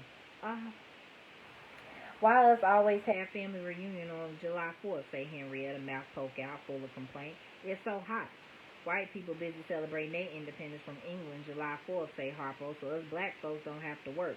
Us can spend the day celebrating each other. Ah, Harpo, say Mary Agnes, sipping some lemonade. I didn't know you know history. She and Sophia working together on this potato salad. Mary Agnes come back home to pick up Susie Q. She done left Grady, moved back to Memphis, and lived with her sister and her mom. They gonna look after Susie Q while she works. She got a lot of new songs, she say, and not too knocked out to sing them. After a while being with Grady, I couldn't think, she say. Plus, he not a good influence for no child. Of course, I wasn't either, she say, smoking so much reefer. Everybody make a lot of admiration over Tashi. People look at her and Adam's scars like that's their business. Say they never suspect African ladies to look so good. They make a fine couple. Speak a little funny, but us getting used to it. What your people love best to eat over there in Africa, us asked. She sort of blushed and say barbecue. Everybody laughed and stuffed her with one more piece. I feel a little peculiar around the children. For one thing, they grown, and I see they think me and Nettie and Suge and Albert and Samuel and Harper and Sophia and Jack and Odessa real old and don't know much what's going on. But I don't think us feel old at all, and us so happy. Matter of fact, I think this the youngest us ever felt. Amen. All right, that's the end of the book. I thank everybody in this book for coming. A.W., author and medium. Oh, okay. Well, that's the end of The Color Purple. Goodness gracious. Took me about 3 hours to finish that. Thank y'all for tuning in. I'm about to go get ready to go to the movie to see this remake. And I'll tune in with y'all again soon.